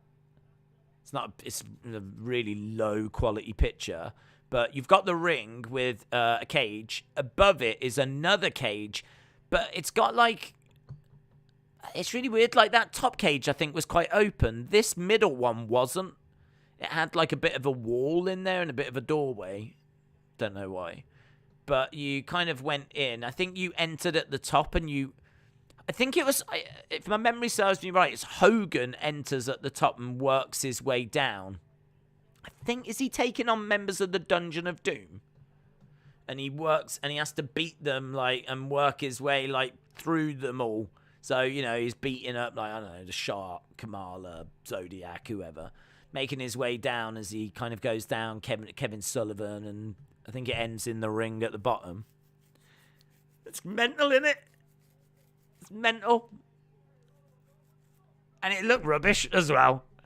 It looked rubbish. You couldn't really do anything, like, in the cage. Like, you know what it's like trying to walk on the cage. You've seen them, like, how gingerly they have to walk on top of the cage, on top of the cell. It was like that for most of the match. Like, you can't really do much when you're walking on that kind of cage flooring. It looks cool. It's kind of the thing where you go, wow, you could probably do some stuff. And maybe if it was just 2 guys going at it, and maybe if you set it up so that part of it did break. Imagine Undertaker and Mankind in that. Do you know what I mean? And then like he slams him through and he goes from section 1 to section 2. Like, you could probably do some fun stuff there, throwing him into the sides. I don't remember the match being that way. Don't remember it being that exciting. Michael, shout out to you. I like to drive with the top down, rolling like thunder. Street Profits are owning commentary, says Virtual Fat Ass. The lever that had to be pulled down turned on the chair. Couldn't stay up, so Cactus Jack just had to hold it, says Ron. I remember it wasn't the finish, like... I can't really remember. But it was something like... Cactus Jack looked, and the person that he wanted to get electrocuted was in the chair. So he turned around and just did it. Like, he didn't look as he was doing it. The person he wanted to electrocute was in it. And, of course, as his back's turned, I believe it gets switched. So he ends up, like, I think, electrocuting his own teammate. Oh. Oh, God. What is he like, eh? Super kick by the Usos. 5 minutes to go here. Here's Butch come running down.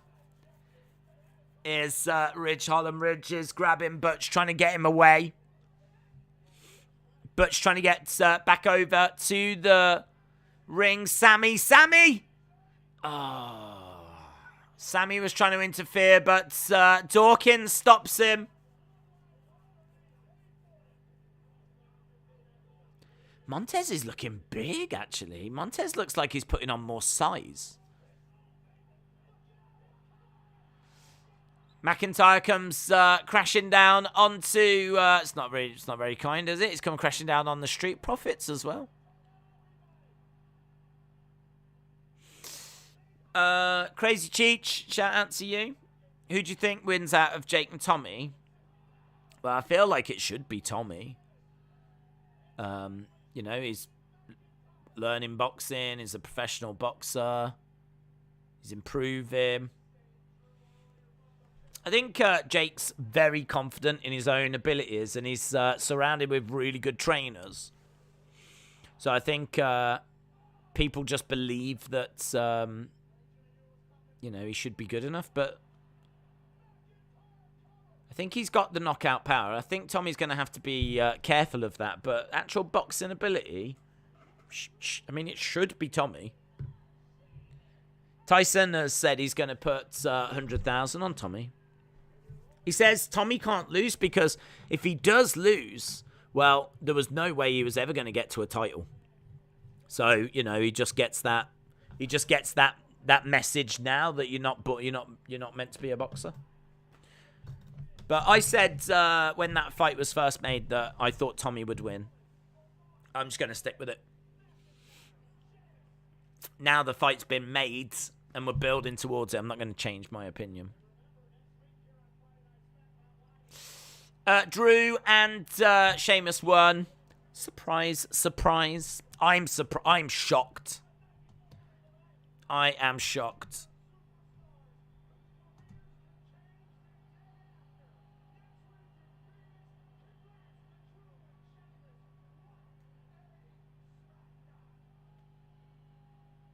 Drew and Sheamus victorious.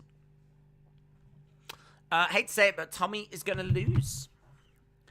Did you see Dave come back to YouTube? I didn't. No, I didn't. That's good news. According to Sportskeeda, there's been 5 failed cash-ins. I tagged you on Twitter. Okay, thank you. Get in your scores. Get in your scores. Get in your scores. I want to know your scores. I want to know what you thought about the show. I want to know. What do you score WWE Smackdown? What did you score it? Did you score it 8 to 10? Did you score it 7 to 7-5? We do have Rampage beginning. 6 to 6, 7, 5, 5, 7, 5, or below. Do you think Tommy will be the underdog? Don't know, to be honest. I mean, when that fight was made last time, was he the underdog? I think he might have been. I think it was close. I think it was like plus 100, minus 100 type situation. I think it was very, very close. So I don't think if anyone is an underdog, it's going to be by much. It's really hard to say. Because I sort of feel like Jake has not faced boxers. I mean, you can't count him facing Anderson Gibb. You can't count him facing Nate Robinson. Yeah, or whatever he's called. You can't really have him against Ben Askren. I mean, the only thing he proved when he faced Ben Askren was he proved that he could deliver on the stage. Yeah, like, so the question about the Ben Askren fight was, well, look, Ben Askren was cool as cucumber. He'd been in like fights. He wasn't going to be scared of Jake Paul. He was an actual fighter. And that was the first real test for Jake Paul was Ben Askren. But he's not a striker. He's got no striking ability, Ben Askren. And he knocks him out. Job done, right? Very good. Well done, okay? Then we go to Tyron Woodley. That first Tyron Woodley fight, I mean, I thought it was really close, him against Tyron Woodley. Granted, in the second one, he knocks him out, and it's a great knockout. And I think if you're focused on him knocking out Tyron Woodley, then, I think Jake Paul could go into this as favourite, because it was a very eye-catching knockout. But there's not much to hang your hat on. If you are putting money on Jake Paul, what are you actually putting your money on? What are you hanging your hat on? Where's your belief? Your belief is that he's knocked out, a couple of MMA fighters, one of which had a bit of striking, but not of a professional boxing level. He talks the talk. I mean, he can definitely talk people into backing him, and he has got really good trainers, like people that are and I think he is putting the work in. So I look at that, but then I look at Tommy, who, is faced some proper boxers. The level of the opposition is quite poor, though. We have to be honest. We have to be realistic. But I mean, he will be training.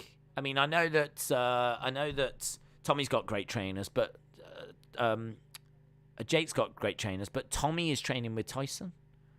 I mean, Tyson's apparently, putting him through very intensive training camps. And I think Tommy actually looked much better in his last fight. His fundamentals looked a lot better. He looked like he'd gone back to the drawing board a bit, worked on the fundamentals. And now he should just be building on that. So, yeah, I am leaning Tommy to get the win. But, Jake is putting a lot of work in, and he will get a victory against someone like Tommy at some point. It's just, will he do it now? Is he good enough now to beat like someone like Tommy? So don't forget, Tommy's got a good size to him as well. Like, Tyron Woodley is smaller than Jake Paul. Ben Askren was smaller than Jake Paul. Whereas Tommy has actually got a good size to him. And you would think would be able to, defend himself a bit better. And he shouldn't really be giving Jake openings. I think there'll be a plan, and it might not be interesting. It might not be the most fascinating fight you ever see. Could just be Tommy behind the jab, just jabbing away and getting shots through on Jake. And if Jake comes in, Tommy just, steps back. And I think he needs to be respectful of Jake's power. But I'm leaning Tommy. I'm leaning Tommy. I said Tommy before, and I'm gonna stick with it. I'm a man of my words. What I'm not a man of, though, is flipping Rampage. Where are you? Where are you, Rampage? There you are. Found it. Right, we've got Phoenix and Andrade. Forbidden Door. This Sunday, we are doing the watch-along. So, we are doing Forbidden Door, and we will be doing that over on the Wrestling Escape Pod channel. So, you might have heard us talking about Wrestling Escape Pod tonight, and the fact that channel is where the Money in the Bank stream's going to be. Well, that is also where Forbidden Door is going to be. So, this Sunday, if you want to join the community, I am doing the Forbidden Door watch-along.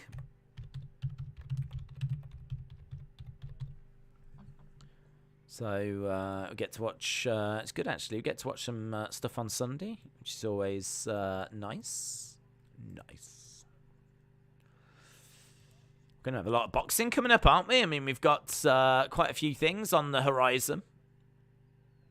Lots to look forward to. With Joshua Usyk and that Jake Paul fight, we'll definitely be doing that.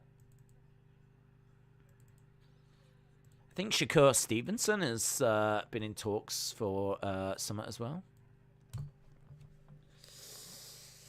Did you watch the AJ Usyk press conference? Did you see AJ look right through Usyk like AJ is going to kill him? And I think he will, because AJ said he's the comeback king. Fact, thoughts? My thoughts are that if you saw them do the face-to-face, they were staring at each other and it was AJ that looked away first. AJ was staring at Usyk and Usyk was staring at AJ. And AJ actually was like... he was basically like saying, should we turn to the front? And Usyk was like, not bothered. If you want to turn to the front, we can turn to the front. If you want to stand and stare, we can do that. So AJ actually turned his body but kept looking at Usyk as he went to turn to the front. Usyk didn't turn.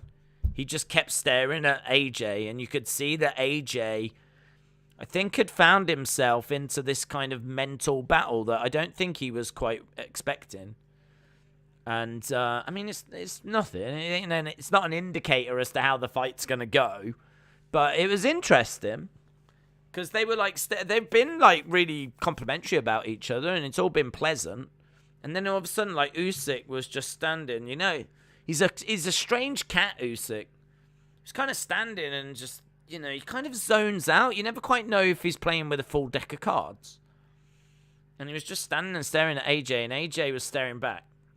And they were doing the normal stare down stuff. And then AJ had to be like, should we turn to the front? And he didn't want to stop staring. And so he turned and he kept staring.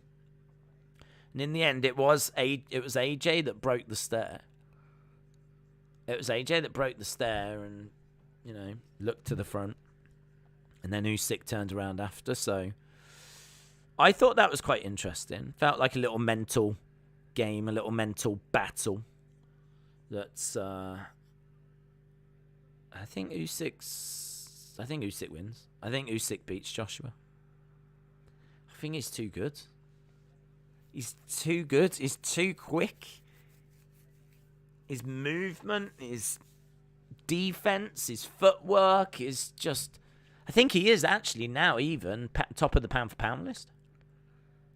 He is regarded as the best boxer in the world right now, alongside Canelo. Canelo just dipped down because of that loss to Bivol. So if he hadn't lost to Bivol, Canelo, I think, would have stayed on the top of the pound-for-pound list. But that loss to Bivol meant that he just dipped down. And I think it's Usyk that's replaced him. It's going to be a hell of a fight. He's got a new trainer and everything. I think he'll go in quite confident. And, well, obviously a different game plan, but, yeah. I'm going with Usyk at the moment. Phoenix rolling. Going for a cutter, no joy. Andrade goes over. Over 200 votes. Ooh, springboard drop kick by Phoenix. I think Andrade and Phoenix are both top, says Lance. Right, we've got Phoenix rolling through. Plants Andrade. Turns Andrade over. 1, 2, and shoulder up.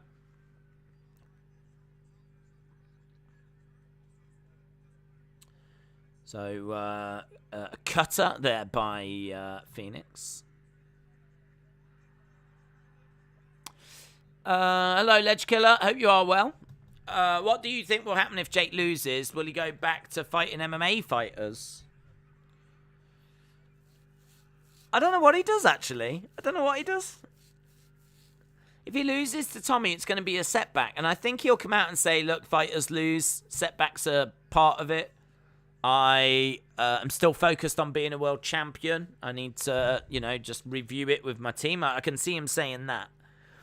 The problem that he's got is that he's talking about how he wants to be a world champion, and then the fights that he's having are fights against, like, MMA fighters. They're not fights against boxers to really test his skills. They're fights against names. Do you know what I mean? Like, he talks about how he's in it for being a world champion and improving, and he's getting upset with Eddie Hearn when Eddie Hearn's saying that he doesn't think he'll ever be a world champion. And then in the same breath, he's, like, calling out Mike Tyson. I mean, I'm sure going up against Mike Tyson would be an education, but I don't know if that's an experience that makes you a better boxer. Don't know. I feel like you have to work your way up through the ladder. Do you know what I mean? If I stepped into the ring with Mike Tyson, I don't think I'm a better boxer after. I think I'm dead. So I sort of feel like he's making his what he's saying and his actions are two different things. But Tommy is a perfect opponent because Tommy is someone that is of a level that works because he's not that big. He's not like, a world champion or anything. He's still quite low down. It's like 7-0, 8-0, something like that. So his record is still, quite small. But he's got a name. He's got a following. He's Tyson Fury's brother. He's got a following because of Love Island, was it? So he's kind of this perfect blend of boxer celebrity that you're just going to really struggle to find. Once the Tommy Fury fight's done, Jake Paul's got a problem, to be honest. I don't know who. Even if he loses, I don't know who he faces. If he wins, I don't know who he faces. Because there's just not. I don't think there's loads of people that will fight him, but how many that make sense?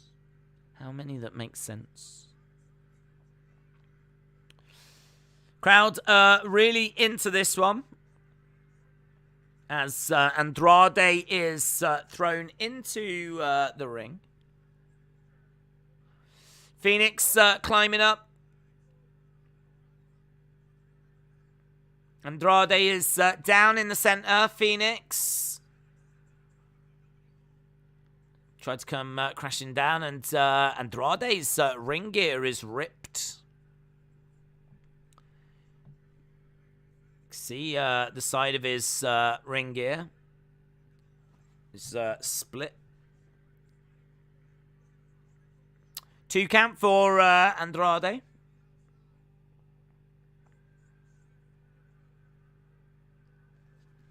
Andrade back up on his feet as Phoenix spills outside the ring. Here's a thought I had. What if Forbidden Door MJF costs Moxley the interim title as a way to stick it to Tony Khan, giving the world title to a rival promotion?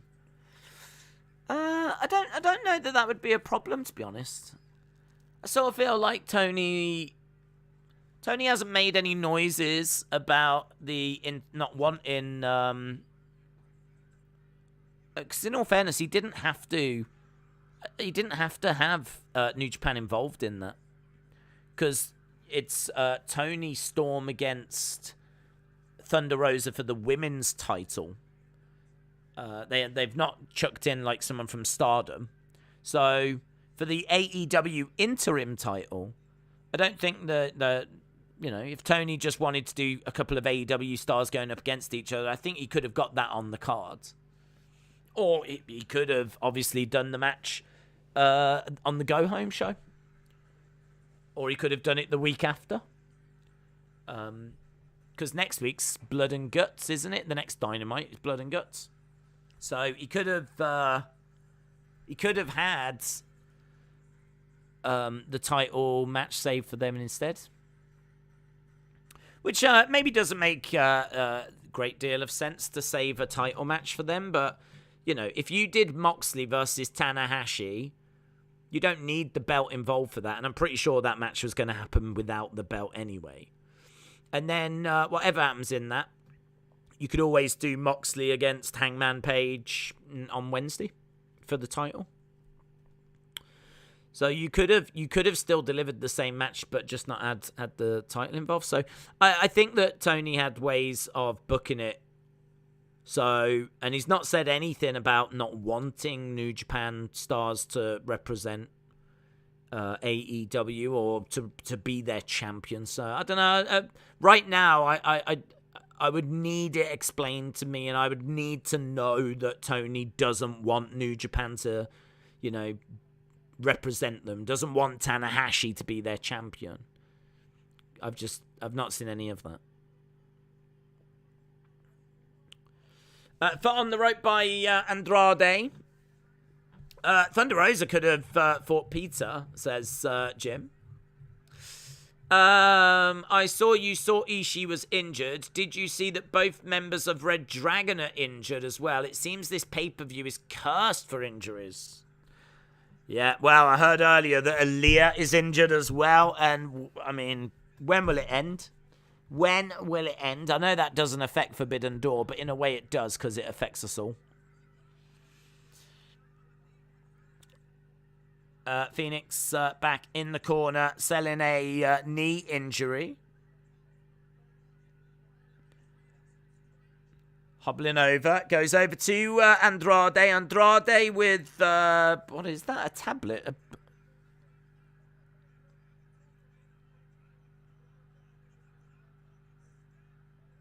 Tablet. Phoenix against the rope, goes for a kick, basement drop kick. Phoenix goes down. Andrade working on the leg of Phoenix. Andrade goes over to the corner. Phoenix jumps up. Spin kick by Phoenix. Andrade goes down. I hope Hunter can bring back NXT to what it was, says Buck. Love this community, says Trini. Lance said this match has been very, very good. Ishii out of Forbidden Door. Too much chocolate bar and Cadbury cream eggs. Now we've got the two manager guys. Roosh has come down. Roosh, low blow to Phoenix. Phoenix goes down. I think, did Roosh's pocket square just come out? I think he kicked him so hard from that low blow that his pocket square fell out. What's going on? Why is there no DQs? Aubrey's just, is this a no DQ match? Aubrey's just completely lost control.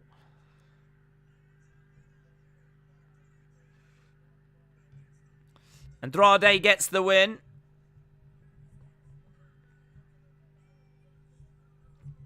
Andrade El Idolo. Andrade El Idolo gets the victory.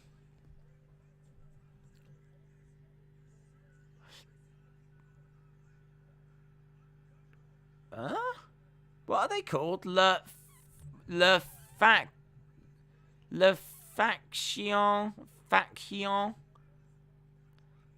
How do you pronounce it? It's got Ingo Bernable on. Ingo Bernable, I believe Mexican for ungovernable. Los Ingo Bernables is the ungovernables. So I think that's I think that means I think that translates as the ungovernable faction. A faction Ingo Bernable. But there we go. That's pretty fun. We got Eddie Kingston. Do you think Roman is taking too much time off? Because he's been off Raw for months. It's been 12 weeks since WrestleMania, and he's been on SmackDown 4 times. think Roman can do what he wants. He's the tribal chief. If he wants time off, that's fine. It's just it's a bit of a problem when he holds both the belts. That's the issue. I mean, he did defend him, I suppose, against Riddle.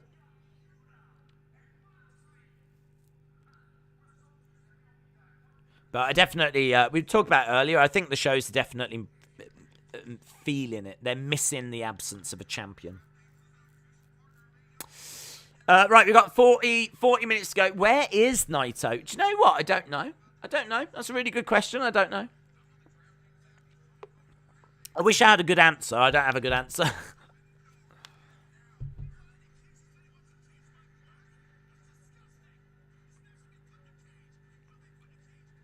Jericho said, Eddie Kingston said he wants to taste my blood. That's disgusting. He should be put in a cage. Well, he will be in a cage. Next Wednesday, he'll be in a cage. Tony gave these two 20 minutes as they both can't compete at Forbidden Door due to AAA and CMLL. But the AAA Tag Champs FTR can seemingly because they aren't Mexican. Lol.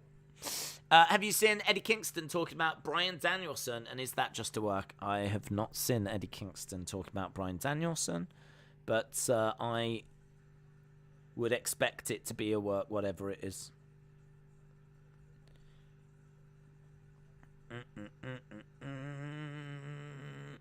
Eddie Kingston.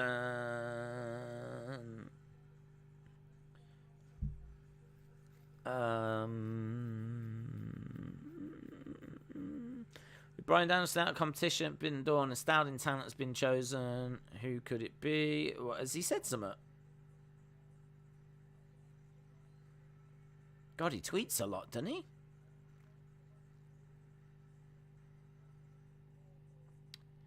He just retweets AEW by the looks of it.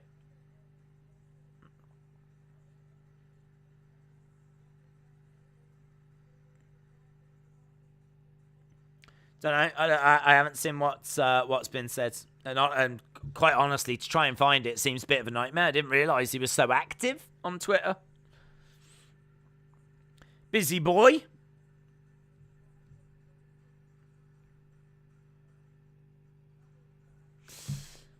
Next week, Cena shows up. Yes. If you make a wild prediction, does Raw finally crack 2 million, or will they be short of 1.9, or does the rating stay high for the shows next week?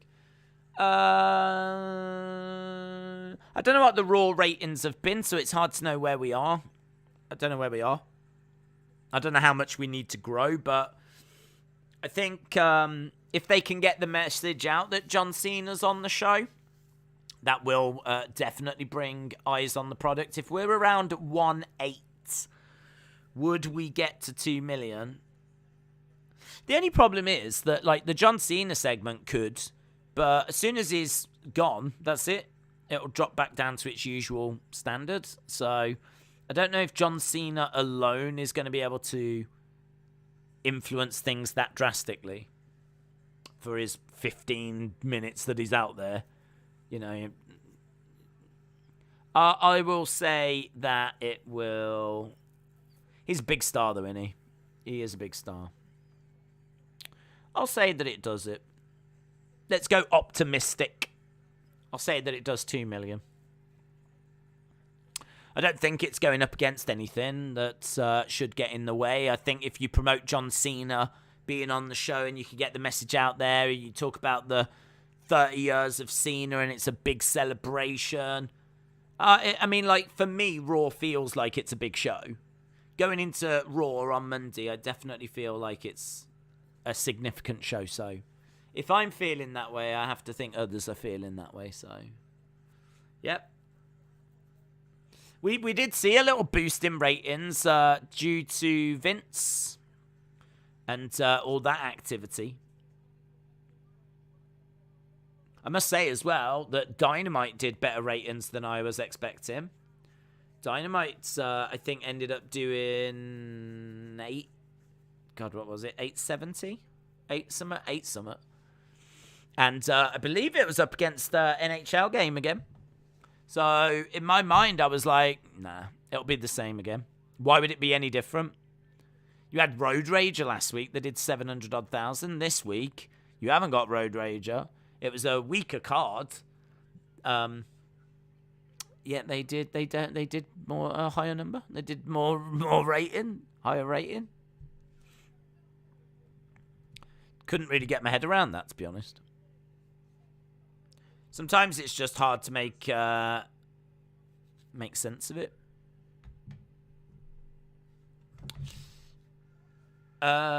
Did you know of the legit beef Eddie and Cesaro have over the years, and it's real? Eddie and Cesaro were best mates, but they fell out, and they could both team up at Blood and Guts. Here is Serena Deeb.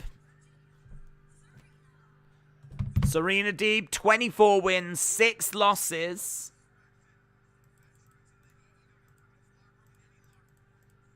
Serena Deeb making her way down to the ring. The professor of professional wrestling.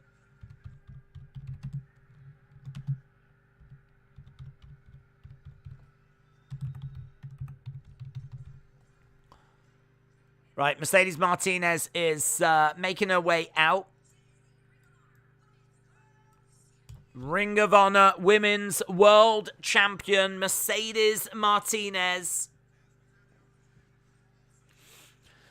Did you see the Observer report? Friday Night Nelson ratings were not fully complete. WrestleNomics confirmed SmackDown did 2.3. Rampage did 369. I didn't see that the SmackDown ones had changed, but I saw that the Rampage ones went up from like 320 to 369. I don't think it was anything too drastic. Serena Deeb is starting us off. I have no idea who these people are that they're facing. Good Rampage so far, says Moldy. Eddie said, F the mystery teammate.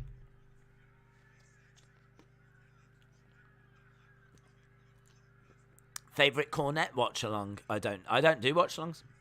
I only ever do them for, like, one-off, like, matches, as I said. Any long watch-alongs I just don't bother with. I always feel like, and I could be wrong, but I always feel they're going to be like, oh, that bit there, that it, you know, they just did. Like, I always feel like they're not going to describe it very well, and that they'll let the match do the majority of the talking.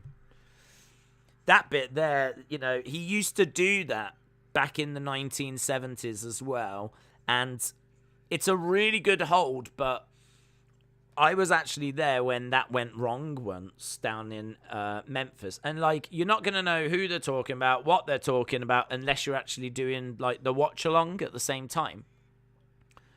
So I never bother with those. But I did it the other day for Bradshaw and Briscoe, and they did it for a couple of matches. We spoke about it, actually. And I don't mind doing it for, like, a 20-minute match. I can give my attention to something that's that long, but if it's going to be a watch-along of, like, a whole event, then I don't do them.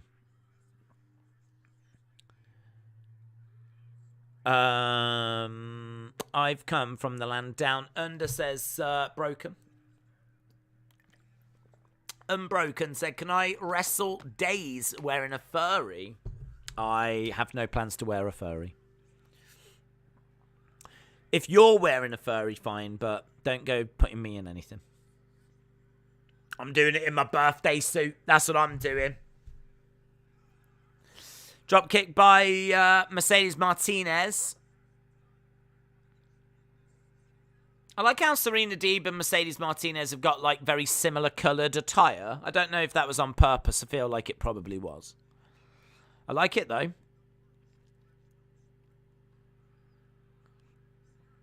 Working together at the moment. Cena is back till after SummerSlam, says Edwards.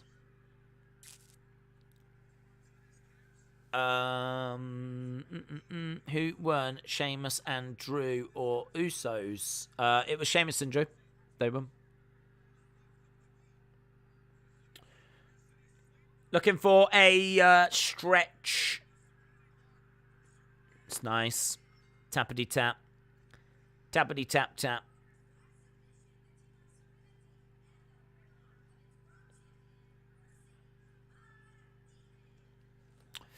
Who? Oh, we answered that one. Poor jobbers getting destroyed. Do you know what? Poor chat. I'm blocking the chat here. I've completely forgot to end the poll. Lol. Here we go. 7, 7, 7, 5, 31%. 8 to 10, 28%. 6 to 6, 7, 5, 26%. 5, 7, 5 or below, 13%. I don't know where I would be, actually. I don't know where I would be. It's a weird show. It kind of felt a bit like unnecessary. Like, both were in Money in the Bank. They got took out, and then the main event ended up putting them back in again. So I kind of look at that and feel like we went backwards to go forwards. So, yeah, I'm not sure. I don't know. I mean, it's all right. I enjoyed the Gunther match, and I enjoyed the Natalia segment, actually. So, yeah, tricky one. I'd probably be about a 6, 7, 5. I reckon I'd be about there. And do that. Right, we're into the final half an hour of the show. And do you know what I've got on BT Sport right now? I've got Ultimate Fighter, which I have seen none of this season. Team Pena versus Team Nunes. Didn't even know this was on BT Sport. Ultimate Fighter. WWE, we were talking about Tuesday Night Titans earlier. I would love WWE to give us some different content. This is UFC doing like a reality show. I mean, I suppose WWE have done that with Tough Enough in the past. But it's just been a while, isn't it? It's been a while. But yeah, we've got a load of up-and-coming UFC fighters, or wannabe UFC fighters in a house, battling against each other to try and win a contract and get onto the show, onto the main roster. So yeah, we are at commercial break, by the way. Rampage has a countdown to Forbidden Door coming on TNT next. Who wins the rematch, Pena or Amanda? It's got to be Amanda, innit? It's got to be. Amanda wouldn't have lost that title, wouldn't have lost had she have not stood and exchanged. I feel like pride comes before a fall. And she was standing and exchanging, and she was losing, and she knew she was losing the striking exchange, but she was like, nah. I mean, if you are regarded as the greatest ever, the best ever, you are, you're not going to want to be seen to have a weakness. If she had backed out of that striking exchange, then all of a sudden people would have been like, yeah, she won the fight, but did you see that she had to back away? Like, she lost the striking. Like, there's a chink in the armor type thing. So I think she wanted to power through and just try to overcome it and overwhelm Juliana Pena. And didn't. And didn't. I mean, that's what it comes down to. She didn't. She got put away. She got wore down. Ended up getting, taken down. And choked. I think it was choked, wasn't it? Rear naked. One of the biggest upsets in UFC history. But she's still, arguably the GOAT. Arguably. It's either her or Valentina Shevchenko. But I've just got to think that now she goes in as the underdog. And the challenger, and I think she'll get it done.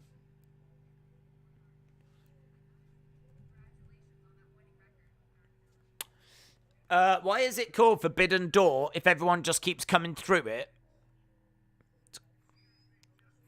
Good question.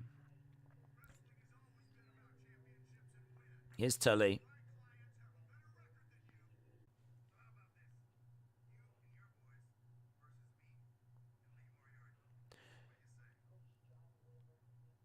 You and your boys versus me and Moriarty.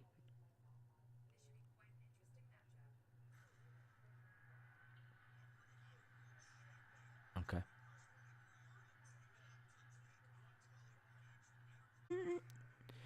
If you can hear me, I'm trying to fix it. Hopefully that's all right. I think we can limp our way to the end. We've only got 20 odd minutes to go.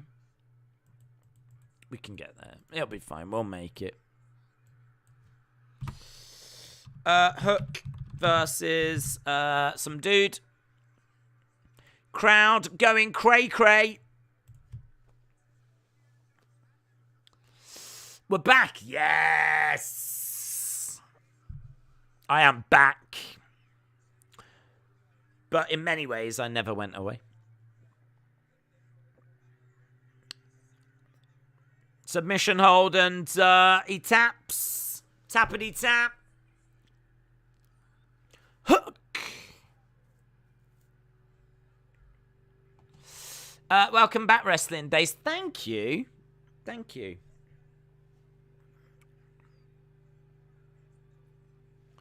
Right, we've got victory for Hook and so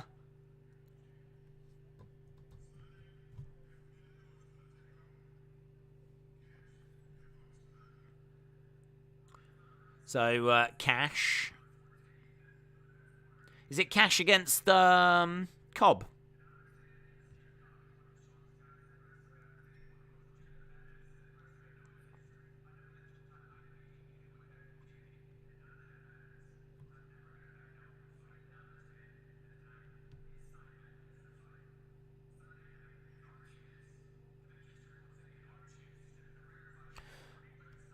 Hook has basically had 10 squash matches. When is it time for something else?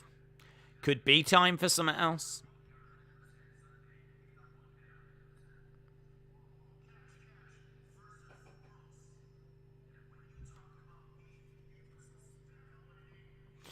Yeah, Cobb versus Cash.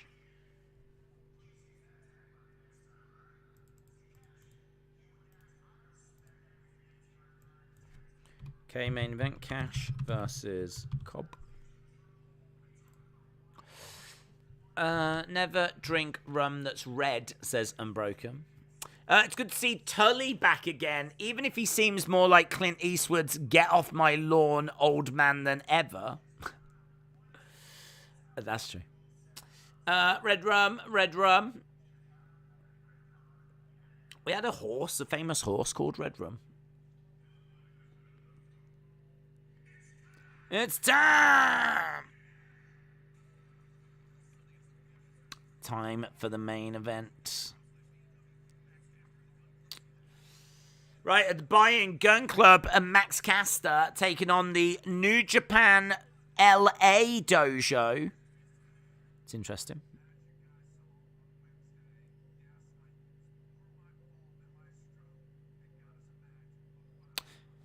Billy Gunn said, I used my pull, I used my stroke to get us a match at the buy-in of Forbidden Door.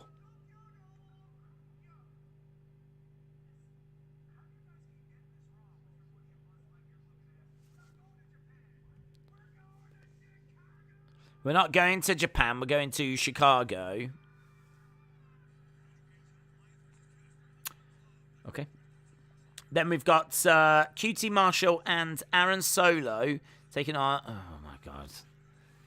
We're going super quick again. Super quick. We've got this match, got that match, got this match, got that match. Okay. Okay. Well, if you want to know the matches, look on Wikipedia. It's time for the main event. It's time for the main event. Hooker's already wrestled more different opponents than Oldberg's first run, says Larry. Acclaimed are not going to Japan. Sad boys. Margot Robbie is playing Barbie. Breaking news. That is breaking news, guys. That is breaking news. Is it William Hensey playing Ken? That is a film that I want to see. That is a film that I really, really want to see. I actually don't know anything about Margot Robbie other than she was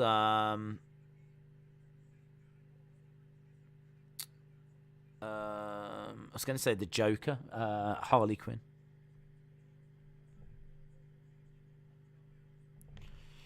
Well, I think she will make a very good Barbie, so I wish her all the very best. What a shiz film. Yeah, man. I agree with James. It is going to be the shiz. What a shiz film that is going to be. James always puts that when he's excited for a film. It's basically his way of saying it is going to be the... I'd imagine, Austin, you're probably going to the premiere, are you? I'd imagine you're going to the premiere. I'd imagine you're financing it, to be honest. That reminds me, when is the Barbie stream? Oh, we did it? Did it? It was when you weren't around. It was really good. We watched one about she decided that she wanted to learn how to bake. So she bought all the ingredients. She had a nightmare in the kitchen. Oh, my God. Like mixing it all together, and it was all going everywhere. And she wanted to make some cookies for Ken. So, you know, she was doing that and everything, and it didn't go to plan, and, you know, she felt a bit down. But there was a big life lesson in there, which is, you know, if you don't succeed at first, try again.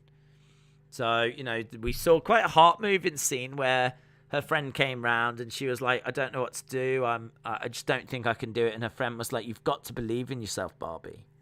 You've got to believe in yourself. And she's like, do you know what? You're right. I'm going to give it one more try. And that's exactly what she did. She gave it one more try, mixed it all up, everything. And she absolutely messed that one up as well. Absolutely messed it up. And then her friend turned around and went, do you know what? I just think you're an absolute loser. You probably should give up. And Barbie's like, do you know what? I never liked you. She ends up having an affair with the mailman. Gets pregnant. Goes driving off into the sunset. No idea where she went. It was quite a weird ending thinking about it. I really thought that she was going to make that second batch. I did. That second batch, I thought she'll probably nail that. She'll nail that. No. She effed it up. Absolutely effed it up. And Ken left her. Well, technically, she left Ken. She went driving off into the sunset with the mailman. Had these massive tattoos all down here. You don't expect that in a Barbie film. Massive, like, tattoos all down here. I think he'd serve time, actually. And you know what? When he finds out she can't make cookies, he's going to be furious. He's going to be absolutely furious. Because she'd been telling him that she'd been making cookies. And I think, to be honest, there's probably not much going on up here. So he probably only got with her for that reason. Imagine what he's going to do when he finds out he's run off with a woman that can't make them. Doesn't bear thinking about, does it, really? I'll leave that with you.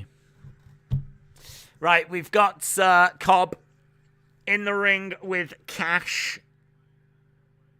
If you want to buy a cob, use cash. Back elbow. I don't know if you have cobs in America, actually. We have cobs. You probably call them rolls, bread rolls. We have bread rolls, but we also do refer to a certain type of bread roll as a cob. Fun fact. Right, we've had Cash outside the ring. Jeff Cobb is awesome. Ken's got a tattoo of Mattel on him. Has he? Is he Mattel for life? It's here, isn't it? The big Mattel logo right there. You never normally see it because he's normally wearing a shirt, but if he takes it off, he's just got this big Mattel logo there. He loves them. He's got a big Lego one on his back. He wants the whole sleeve of just toy companies. Imagine that. There's Hasbro. There's Jazzwares. There's Playmobil. Full sleeve of different toy companies. Sweet companies on that arm. Toy companies on that arm. Great conversation starter. That would be a great... Imagine if you had, like, iconic items from the past. Do you know what I mean? Like, I don't know, Tamagotchi. Or a fidget spinner. Or, do you know what I mean? Just, like, loads of Rubik's Cube tattooed on you.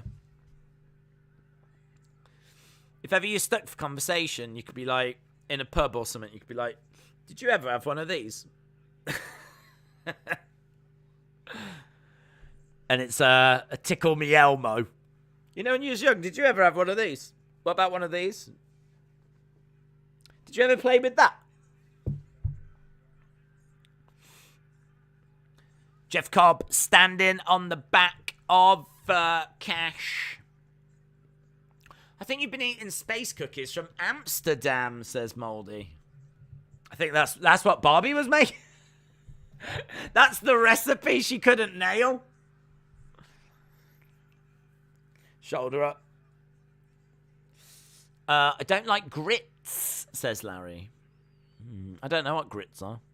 I feel like there's some kind of potato thing. I got a Tickle Me Elmo for Christmas as a kid, says Lance. Could Zack Sabre Jr.'s mystery opponent be Wyndham? Don't think so. I think they're looking for someone technical. I think they're looking for, you know, a Cesaro or a Johnny Gargano. This doesn't really feel like the kind of place that you would introduce Wyndham.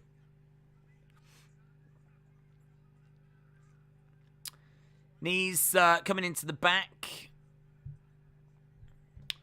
Ledger Killer, shout out to you.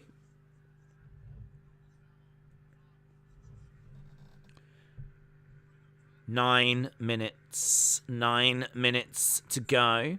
Elbow coming in there by Cash. Cash trying to show that he's just as good as Dax. But he's not. He's nowhere near as good.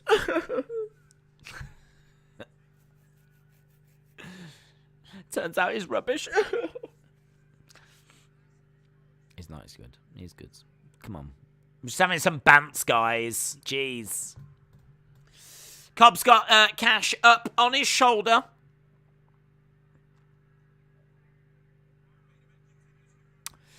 Every day that you don't do a Barbie stream, I think you'll find I've done one. Flip. Do my head. I really hate your attitude sometimes. I'm going to tweet for you to do one. You have been warned. Moldy said, if it's Gargano, I'll eat my hat. He said he doesn't want to leave Candice alone for more than a day. Perhaps he can do it, though. Land, match, on the plane, get back in time for, I don't know, whatever they do at night. Make Lego. I don't know what they do I?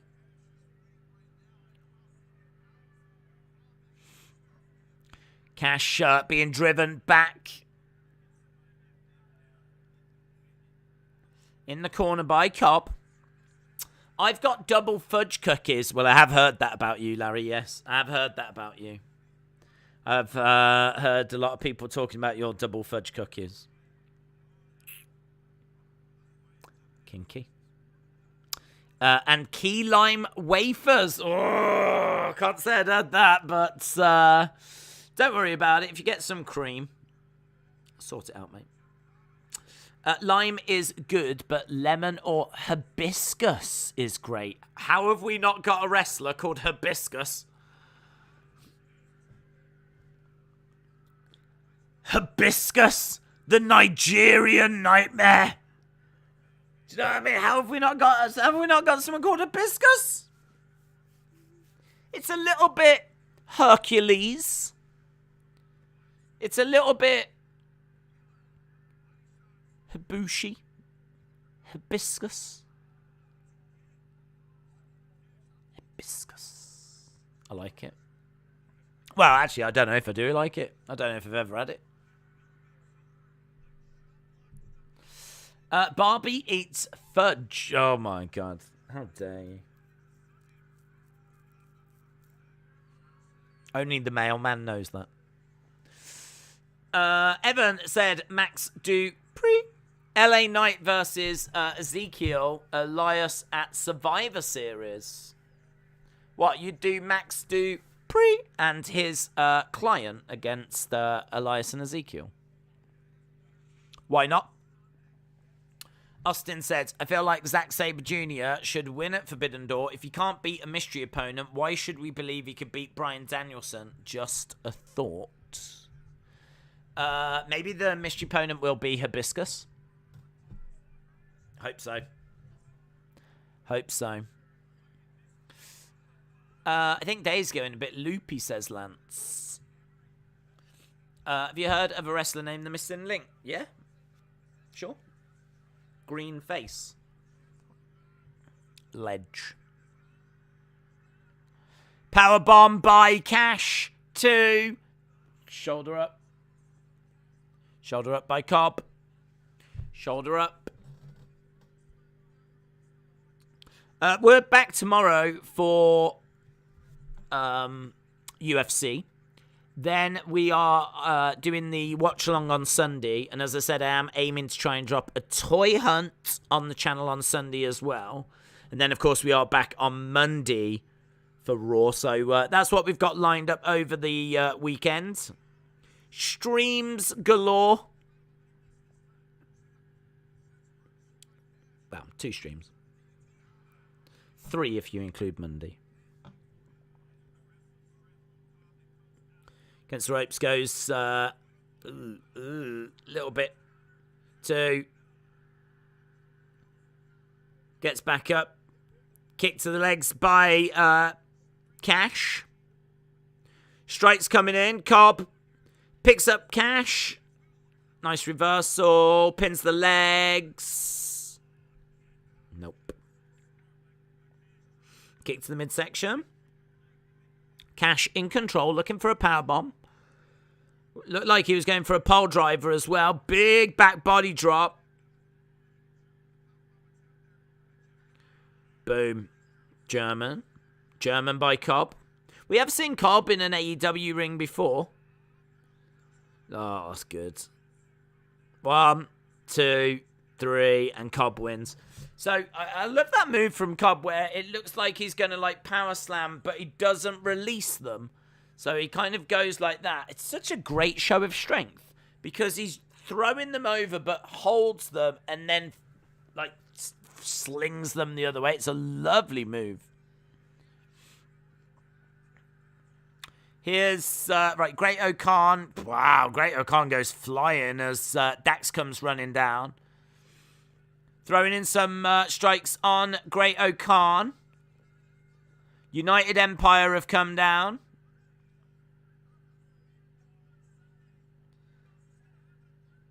They're stomping and kicking away. Here's Orange Cassidy. Cassidy and best friends.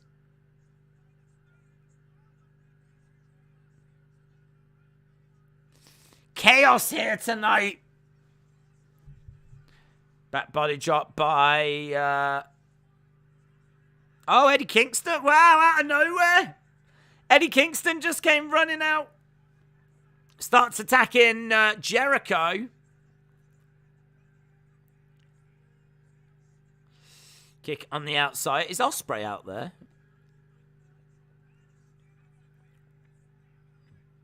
This Sunday, FTR take on Jeff Cobb, Great O'Khan, and Roppongi Vice.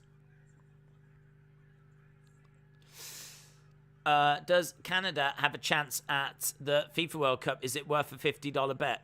No. No. I can categorically say Canada will not be winning the World Cup, but doesn't matter. Doesn't matter. You're there. Enjoy it. When was the last time that you thought that you would be there?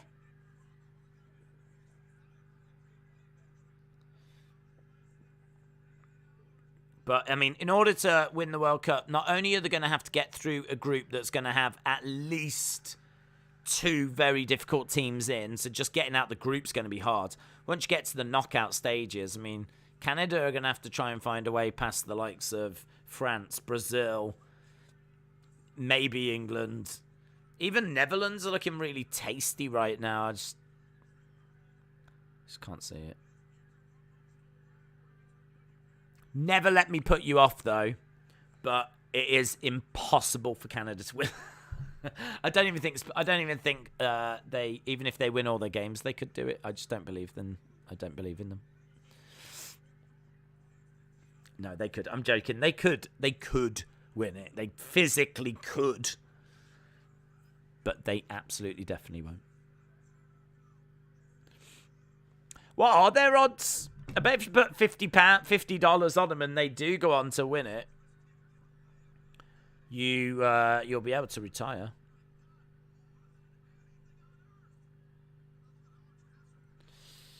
Strikes coming in by Orange Cassidy on Ospreay.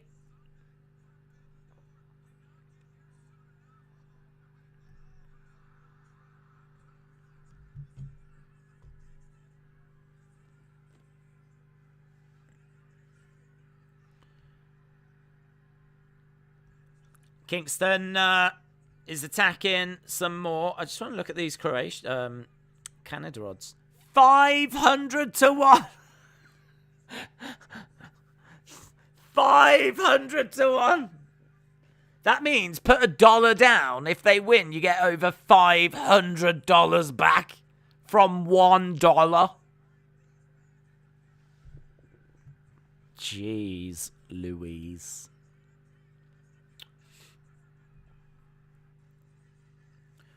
It's gonna be Forbidden Door. Wes says USA is gonna win. USA are 239 to 1. That's more realistic. Put $1 down on USA and you'll win $239. So it's more realistic, but even so. There are the top 5 favourites right now. Number 5, Argentina. They are 9 to 1. Number 4, Spain, who for some reason are 44 to 5. I mean, what you meant to do with that? 44 to 5. That means you put down $5, and if they win, you get $44 back. I'm sure we could have found a better odds than 44 to 5, but that's where we are. England at number 3, 8 to 1. 8 to 1. Put down $1. If they win, you get $8 back.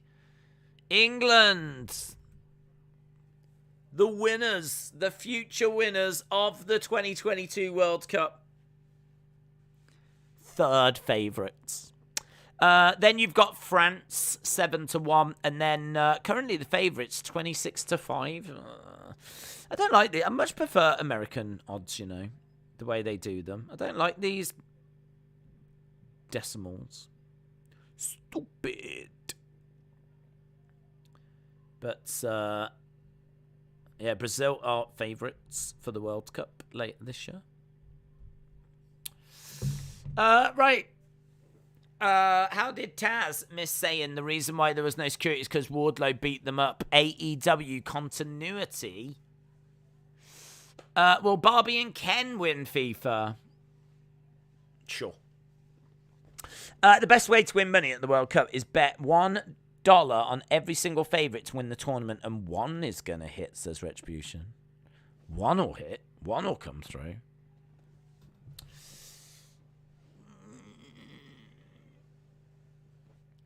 Yeah. I mean, you could just scale that up, couldn't you, to like $100. If you put $100 on Brazil, $100 on England, $100 on France, $100 on Spain, there's got to be a really good chance the winner's coming from one of them. Put $100 on Argentina as well. That way, whoever wins, you need $500 back. But anything else is just pure profit. The only problem is, if it's not one of them, you've lost $500. So, but hey, that's gambling. That's gambling. I feel like I could be the face of gambling. Not that I gamble, but just, I think I could do a good job. Welcome to gambling. Gambling's bad. Okay. Drugs are bad. 3 or 4 World Cups ago, what country had the bitter? What? What does that mean? Biter. Biter. Who had a bite? Didn't Suarez bite? Uruguay. I think it was Luis Suarez, wasn't it? That's my final answer. Rest Andy said Sammy is still 10-1. Might have a go. Well, don't let me sway you, but you should definitely do it because gambling. Gamble, gamble, gamble, gamble. Do it, do it, do it. That is an official message from your gambling spokesman. Didn't you kill it with the Ronda Rousey one, in all fairness? I think you killed it with the Ronda Rousey bet. Something in my head is telling me, reminding me that you did jump on the Ronda Rousey to win bet and it came through for you. Sami Zayn one's... even I'm tempted by the Sami Zayn one. Even I'm tempted. What sportsbook has WWE, says Lance.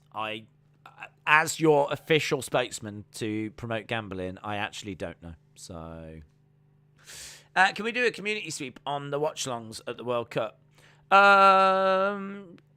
Potentially, yes. We will be doing a fantasy thing for the World Cup. We will do every World Cup match, right? I am all over the World Cup. I cannot wait. There is nothing that I'm excited about more. I am so excited for the World Cup. So we've got a whole football channel that's there, that's ready. It's been used already, but it'll be there when we need it for the World Cup. And so it won't be on this channel. So it's another channel that I'm going to send you guys to. Wrestling Escape Pod channel for Forbidden Door, Money in the Bank. World Cup later this year over on Football Days.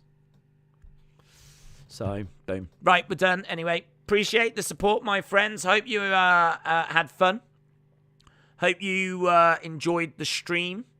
And we will be... I don't know what we'll be. Back tomorrow. That's what we'll be. We'll be back tomorrow with UFC. Right, appreciate it. Thanks a lot for watching. Bye for now.